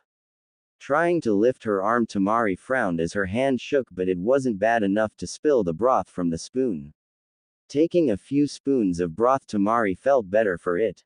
Slurping up the noodles, Temari slowly worked her way through the bowl and finished off the broth. Still lightheaded and drained, Temari was finally able to think. "Thank you, Naruto," Temari said softly. Grinning, Naruto rubbed the back of his head and said in a cheerful mood, "You're welcome. Chakra exhaustion isn't a good thing, is it?" Taking the tray, Naruto put it carefully away on the floor and shifted slightly. "Your jutsus were amazing. You were amazing too, Temari-chan." Blinking, Temari stared into Naruto's bright blue eyes filled with emotions that just drew her in. The admiration, concern, and Temari was sure just a touch of lust. Not that she minded, after all Temari knew she was marrying him, it was good to know he was interested in her. With a slight smile on her face, Temari said quietly, "Come close so I can thank you properly, Naruto." Scooting in closer, Naruto moved in close to Temari. Leaning in, Temari kissed Naruto lightly on the cheek, and she smiled slightly as she felt the blood rush to his cheek, and followed it up with another one on his lips. Naruto's lips tasted like salt, mint and the coppery tang of blood, the last Temari found most exciting. In turn, Temari tasted of coffee and cinnamon. Pulling back, Temari watched Naruto sit there absolutely frozen in shock. That Temari was sure was his first kiss by a woman, given his reaction. Even for a fairly chaste kiss, it was nice to know he had liked it. Letting out a happy sigh, Naruto turned to look into Temari's eyes, and in a heart-breaking moment Temari realized just how fragile this boy, her future husband, could be. Yet his very fragility was his strength. To those he cared about, Naruto would give his entire heart. For his friends, for his precious people, Naruto would go to his limits and beyond. In turn, those precious to him could shatter his heart in an instant. Temari realized that she was now one of them. Taking his hand in hers, Temari said quietly, "I wasn't happy to be married off as part of a treaty, but I am glad it was to you, Naruto." Sighing again, Naruto blinked and his happy mood returned. "We're both a little young for this, no. Though I am happy it's you instead of someone else." Suddenly a grin passed across his face and Naruto added, "At least it wasn't your doll-using brother. Now that would have been weird." Letting out a short laugh, Temari's eyes twinkled at the thought of Kankuro being mistaken for a girl. After all, he did play with dolls. Sneezing, Kankuro had to curse as he looked at the damage done by the sneeze. His newest acquisition, a third Cage Special Edition action figure, was no longer in mint condition. The plastic window of the box was now streak-marked. Sighing, Kankuro carefully placed the now near-mint figure onto his near-mint shelf. Feeling irritated, Kankuro turned to his comfort.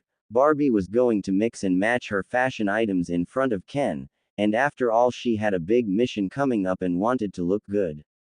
As Gaara viewed his brother via the third eye jutsu, he wondered if he was the saner of the two brothers. After all, now he wanted to be social, and kunoichi were starting to be interesting to look at. Somehow playing with dolls and dressing them up in different outfits was just weird. Sure, he had been a bloodthirsty monster lost in his loneliness until Naruto knocked him out of it, and Gaara knew he wasn't sane, but then again few nin were.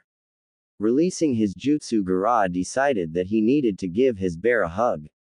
Then he was going to find Baki and train with his new teammate. He only hoped this one was going to last longer. The previous three had resigned after just one session. After all, the desert wedgie wasn't as bad as the 1000 years of pain technique. Plus, he wasn't using the explosive tag version. The few scrolls on humor he had read did show that physical humor was the easiest to learn, and Gaara was starting to figure it out.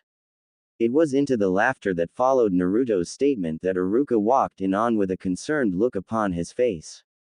"What's the matter, Naruto?" It was then that Iruka noticed the two holding hands, Temari's pale face contrasting with Naruto's slightly flushed one.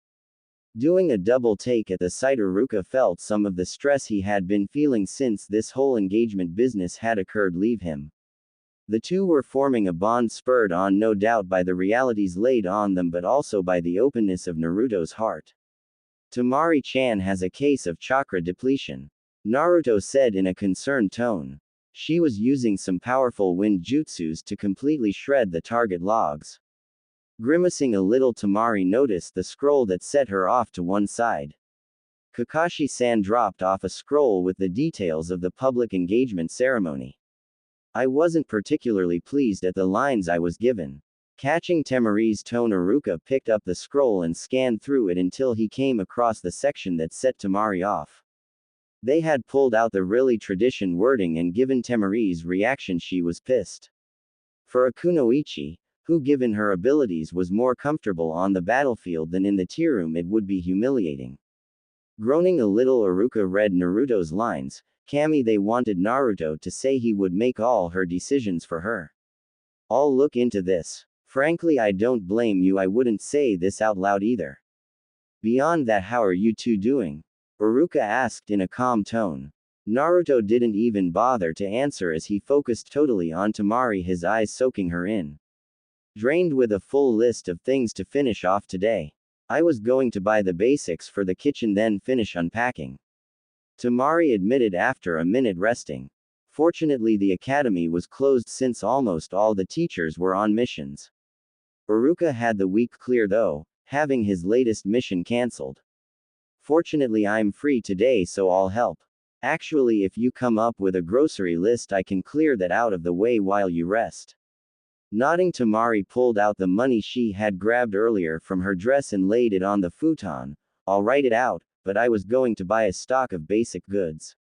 Nodding, Iruka pulled out a scroll and a pen, then said, Right, Naruto, let's give Temari a couple of minutes, we'll go clean up the backyard.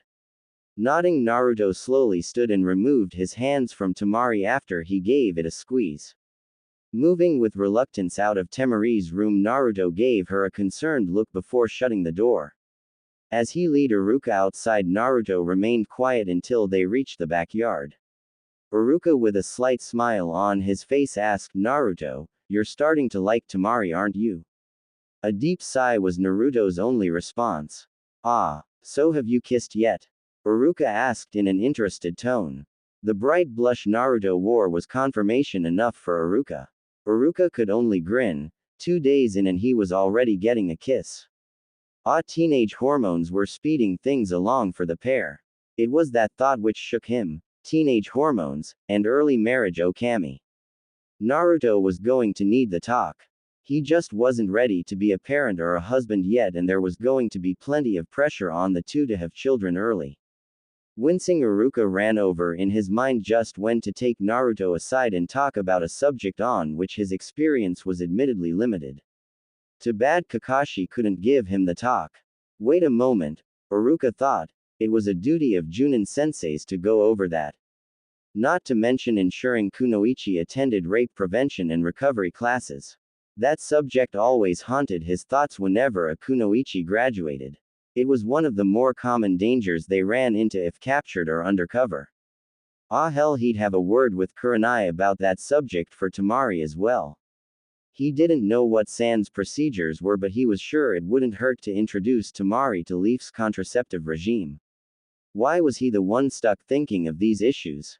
Oh yes, he was the only sane, rational, and organized ninja in Konoha who cared about Naruto.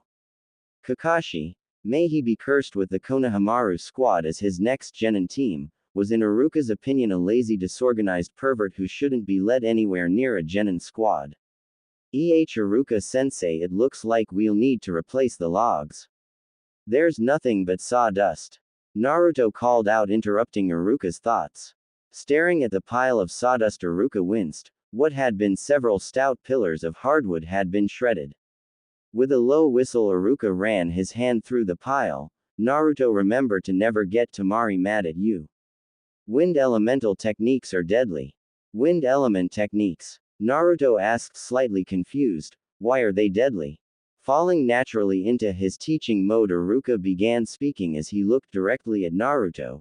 There's 5 elements that form the basis of everything in the world: fire, earth, water, wind, and lightning.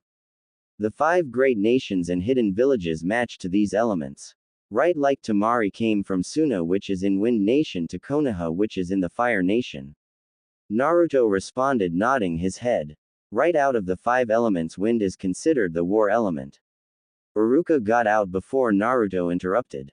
But what about fire or lightning elements? Fire can burn really bad. Naruto asked as his face scrunched in concentration. All the elements are powerful, Naruto. The reason why wind is called the war element is that its attacks are deadly, but it also provides a strong defense by diverting attacks. It's balanced but also highly noticeable. Water, on the other hand, is known as the assassination element. Iruka said, pausing for a moment before continuing on. Since Temari focuses on wind attacks, it's most likely her primary element. Primary element? Naruto asked, slightly confused. Everyone is aligned to a particular element, Naruto. Whenever they use ninjutsus of that element, it's easier to control and is stronger. Take for instance Sasuke. His primary element is fire, so whenever he uses fire attacks, they are stronger and easier to control than other elemental attacks he knows. Iruka continued lecturing. How do you know he's a fire element? Naruto asked in a confused tone. He's an Uchiha, they always been strong fire users. Iruka continued on in a somewhat stern tone, plus he didn't skip class the day we tested for elements. Oops, Naruto said in a chagrined tone. So how do you learn what element you are? Pulling out a thin sheet of paper from his pocket, Iruka handed it to Naruto, who grasped it as he looked at it uncertainly. Simply channel chakra into the paper and it will show you which element you are. Lifting up a piece of paper in his hand, Iruka demonstrated as the slip quickly became soaked. I'm a primary water element. So my ninjutsus are easier and stronger to use than my other elemental attacks. Nodding, Naruto channeled his own chakra into the paper, which ripped in two. Hey, that's interesting, you're a wind element. Seems you and Temari match up. Iruka said with a grin. Very few leaf nins were primary wind elementals. In fact, the only one he knew of was Asuma. Hey, cool. I've so got to tell Temari. Naruto declared happily as he jumped into the air. First, however, let's grab a fresh practice log first and set it up. Iruka said, shaking his head. Yosh. Naruto called out as he ran into the back of the yard where a large pile of uncut wood was stuck. 30 minutes later, the two had a hefty pillar set up and in the ground. Racing up to the bridge, Naruto called out, "Oh, Sakura-chan, Sasuke, am I late?" That was when Kakashi appeared behind Naruto and ruffled his hair. You're late, Naruto. With a mischief look in his eye and a smirk on his face, Kakashi asked, so what's the reason? With a concerned look on his face, Naruto answered, Temari-chan was pissed at what they want her to say at the ceremony and took it out on the target posts by shredding them with her best jutsus and overdid it. I had to treat her for chakra exhaustion. Then with a smile on his face, Naruto added in a proud tone, they were completely reduced to sawdust. It was awesome. Oh, and I'm wind element like Temari-chan. At least Naruto has a good reason, Kakashi-sensei, and he did send a bunshin ahead to tell us he was running late. Sakura spoke up. Unlike some people. That in your bunshin proved useful as a target dobi. Sasuke added. Temari-chan already you move fast, Naruto. I'll accept your tardiness this once. Kakashi grinned innocently behind his mask. Ha, like you're ever on time, sensei. Inner Sakura grumbled. Was Sasuke's contribution. Thanks, sensei. Naruto said in relief. Oh yes, that reminds me. Having worked on teamwork before the Chunin exam, I've prepared a course of individual study for all three of you. I expect you to work on this outside of the time we work as a team. I'll follow up weekly on your progress. Kakashi said in a rather pleased tone as he tossed each of them a scroll. As each of his students unrolled their own, it was Sasuke who reacted first to Kakashi's delight. Seduction training. Sasuke snarled in an icy hiss. Amused by Sakura's blush, Kakashi answered in a cheerful tone, a fundamental course any ninja should have, especially Hunter Nin. It's much easier to gather information from friendly sources. Putting the pieces together, Sasuke gave a grunt. Though it wouldn't make him stronger, it would help him find his brother. It wasn't as if that man would just turn up in Konoha so Sasuke could kill him when he was ready. Sakura, having gotten over her mental image of joining Sasuke in seduction training, groaned as she read her scroll. This is lethal. Nope. I simply asked Guy for a training regime that was the most efficient way to build stamina. Besides, I turned down his offer to give you one of his training outfits. Kakashi's grin couldn't get any wider at the moment. Unless you'd like one, of course. Remember the Chunin motto. Shuddering at the thought of wearing one of the green beast's outfits, Sakura murmured, "Run in the fields." This would make her stronger. Maybe with this she wouldn't be left behind anymore. Naruto, much to Kakashi's surprise, wasn't howling in outrage over his scroll. Kakashi-sensei, I've got a question for you. When I used my Kage Bunshin this morning to find Iruka-sensei, I remembered what happened with it when it released the jutsu. Why was that? Impressed by this, Kakashi thought for a moment about Naruto's signature jutsu. Then it struck him. Naruto obviously hadn't bothered to learn the theory behind Kage Bunshin, just the technique. Provided the clone isn't destroyed, you learn everything it knows when you or it releases the jutsu. This makes Kage Bunshin useful for spying, but you don't get the chakra you spent making it back. You'd get the clone's experience for chakra control, molding and alteration exercises as well. Yosh! Naruto shouted as he leapt in the air, I'm learning all sorts of things today. Shaking his head at Naruto's antics, Kakashi realized Naruto had discovered a perfect way to tackle all the scrolls he had assigned. He just hoped Naruto wouldn't overdo it, and fry his head from information overload. Since Kakashi couldn't be bothered to do much today, he decided to have them practice chakra alteration. Right, I want you three to practice chakra alteration today. Don't overdo it today since we have a quick mission lined up for tomorrow. Kakashi said as he ran them through the basics of their individual elements. Sakura was trying to ignite a leaf while Naruto was trying to cut one. Before he left, Kakashi blinked as he saw Naruto create a horde of clones to practice the technique. Sasuke just glared at Naruto before demonstrating his skill at altering his chakra by igniting his leaf in his right hand, then into lightning with his left, results of Kakashi's instruction in the Chidori. Ah, the joys of youth, Kakashi thought to himself as he headed out to check on Temari. What had he been doing at 13? Ah yes, leading raids on cloud lines. That had been a good war, quick, well planned, and led on the Leaf side against an enemy that was having a civil war in its command.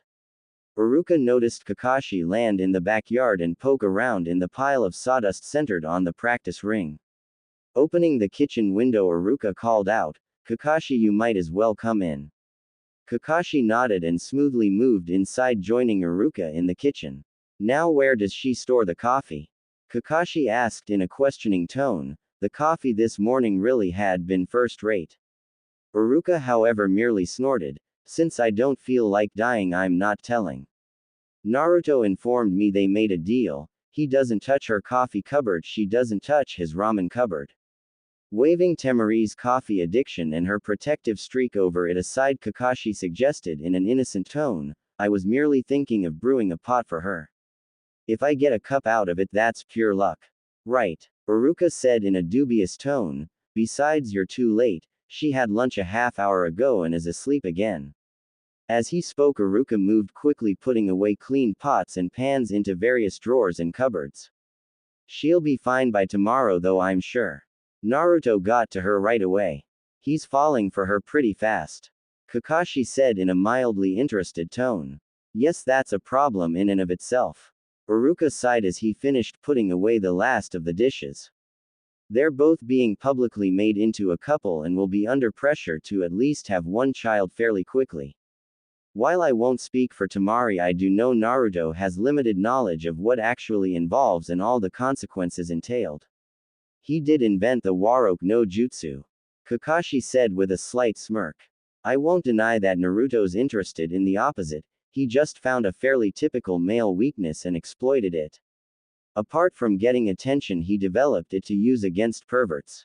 The third mentioned to me once that was how Naruto managed to get his hand on the forbidden scroll. Iruka rebutted in a calm tone. He certainly is surprising, though that jutsu has sent the prudes like Hiashi screaming. I heard Kurenai was torn between wanting to tear a strip off him for degrading women or getting jealous that Naruto had come up with a brilliantly effective genjutsu. Kakashi chuckled for a moment after his last comment. Right, but he's still going to need the full talk on, and that job is one done by Junin senseis. Iruka said with a shark-like grin. Somehow I doubt Temari will appreciate it if I give him the traditional version handed done to me. Taking the team down to a port town, liquoring them up and hiring them a geisha each. Though it would interesting to figure out which team Sasuke bats for finally. Kakashi finished with an evil grin. He just prefers his women older. Iruka said with a smile on his face as he shared Naruto's information, about 6 or so years older. Hey, good to know, Kakashi said as he scratched his chin. I'll give all 3 of them the talk. I'm finally starting to get a hand on this teaching business. I just torture them via their weaknesses as ninja. I've got Naruto reading large numbers of scrolls on a wide range of subjects. Watching them squirm in embarrassment will be fun. Though what isn't fun is the crap they want Naruto and Temari to spout off at the engagement ceremony. I looked it up and someone decided to pull out a 200-year-old version for marriage treaties between clans. The last series of marriage treaties in Konoha had a radically different tone for the engagement or marriage ceremonies. I've copied out several versions for reference. Iruka stated vehemently. I didn't read the scroll itself, mind if I look at it? Kakashi said in a mild tone. Pulling the scroll from his vest, Iruka tossed it to him. Kakashi caught it easily and unfurled it. Quickly scanning it over, Kakashi replied dryly, yes, I can see why Temari decided to burn out her chakra this morning. I haven't read anything this outdated since the Ika historical issue. Given her weapon of choice and abilities, she's continuing on in the tradition of wind battle maidens, it really isn't appropriate. The historical accounts of that order definitely placed them against the norm of their time. Iruka paused a moment as a thought struck him. I glanced over a couple of scrolls of marriage treaties with the order from deceased clans. Now they had some really different language. You do say, Kakashi in an interested tone, find them again would you? What Naruto's and Temari actually say to each other won't affect the treaty provided they agree to eventually marry each other as per orders. Besides, he does have a reputation as the most surprising ninja to keep up. Nodding, Iruka moved into the living room to sort through the piles of scrolls and boxes, a good portion of which seemed to be random gifts. Not that Iruka was too surprised, the treaty had been negotiated quickly and he had figured out most kunoichi would pile gifts on the unfortunate one chosen out of relief that it hadn't been them. Kakashi at the sight of more work to be done grinned and waved goodbye to Iruka as he left, leaping out the window and into the trees. Neji watched Hinata run through another endless series of hand strikes against the training post. After his lose to Naruto, Neji had put aside his fatalism and his willingness to view the Hyugas strictly in terms of branch and main families. Surprisingly, Neji realized that Hinata actually cared for him personally, not just because he was a cousin but for who he was an individual. It was strange to think about, but Neji realized that Hinata naturally liked people and was genuinely friendly with almost all she met. Even more interesting for Neji was that he realized just why Hinata would fail miserably when sparring against Hiashi, or Hanabi. She literally could not hurt those she loved. Her willingness to change herself was good, but Neji doubted she could ever kill her heart. The best she could ever hope to be was a lioness fiercely protecting her cubs, not a ruthless hunter. Against himself, however, Neji would not allow such a weakness. No, not when he was here to train her. However, that was not his primary concern right now. He needed Hinata to get over her crush on Naruto and focus on her training. A task in which Neji knew he was lacking any experience or competence. Though he was 14, Neji hadn't bothered thinking about or even feeling much about love or even lust. He was focused utterly on his own development, pursuing it with a ruthless determination. It was the one reason Lee would never beat him. Neji trained equally as hard. The emotions of a 13-year-old girl were completely outside of his experience, as Tenten, like Lee, was utterly focused on improving her own skills. Hinata, stop, Neji said in his blunt tone. Finishing off one last series of strikes, Hinata turned to face Neji and asked, yes, Neji-Nisan. We are finished for now. However, I must talk with you about an issue disrupting your focus. Naruto and Temari's marriage, Neji said in a calm tone without hint of emotion. The flash in Hinata's eye and shift in posture told Neji everything he needed to know. She had feelings for Naruto and Hinata was capable of hating another. We will talk over Dango, I know a place on our way to the meeting. Dango, Neji thought with some irony, was a rather common treat the two Hyugas both enjoyed, a treat more uptight Hyugas would view as below them.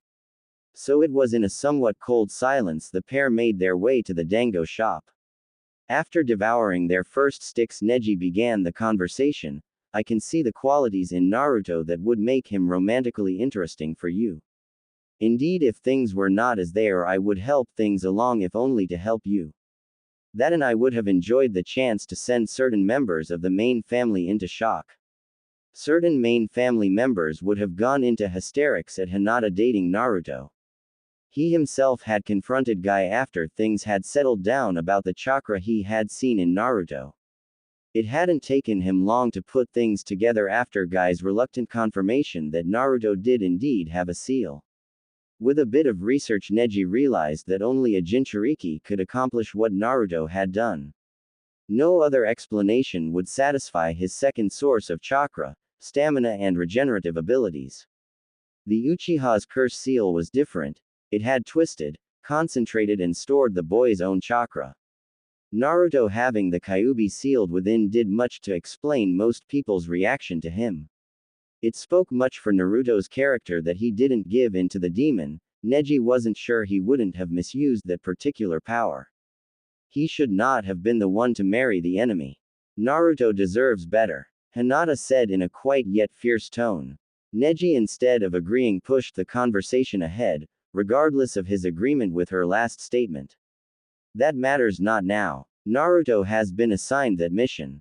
From what I have gathered, Naruto will work tirelessly to avoid failing a mission. Even if it is a treaty marriage. Hinata scowled at this. Naruto's famous persistence worked at cross purposes with her heart's dream. Biting fiercely into her dango, Hinata waited for Neji to continue on. More importantly, regardless of your romantic feelings for Naruto, he is your friend first. He is a friend going through a significant change in his life. Do not dishonor your friendship over an action of which he has no control. To be blunt, let go of your crush for him, that opportunity has passed. Neji finished calmly. Eyes closed, Hinata could only stutter. He was the one I wanted.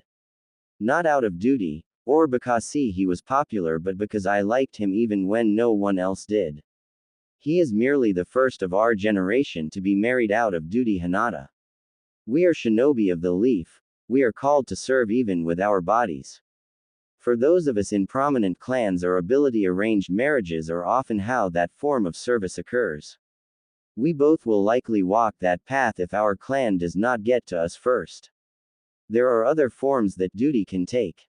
Neji answered honestly. He had occasionally pondered this very question, trying to determine who was better off, himself or Lee. Lee had the freedom to love and marry whoever he chose, while Neji was bound, however, by his status as a Hyuga. Though vexing, Neji only knew for certain that both he and Lee were better off than Tenten.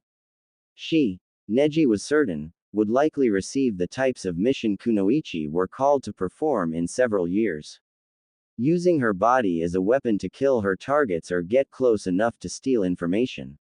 Before we continue on to the meeting, I have a final piece of advice. Naruto followed up with me after the invasion to ensure his lesson sunk in. He told me, life isn't fair. All you can do is keep getting up and move on. No amount of crying or heartache will change it. The question you must answer, Hinata, is if you will get up and move on. Neji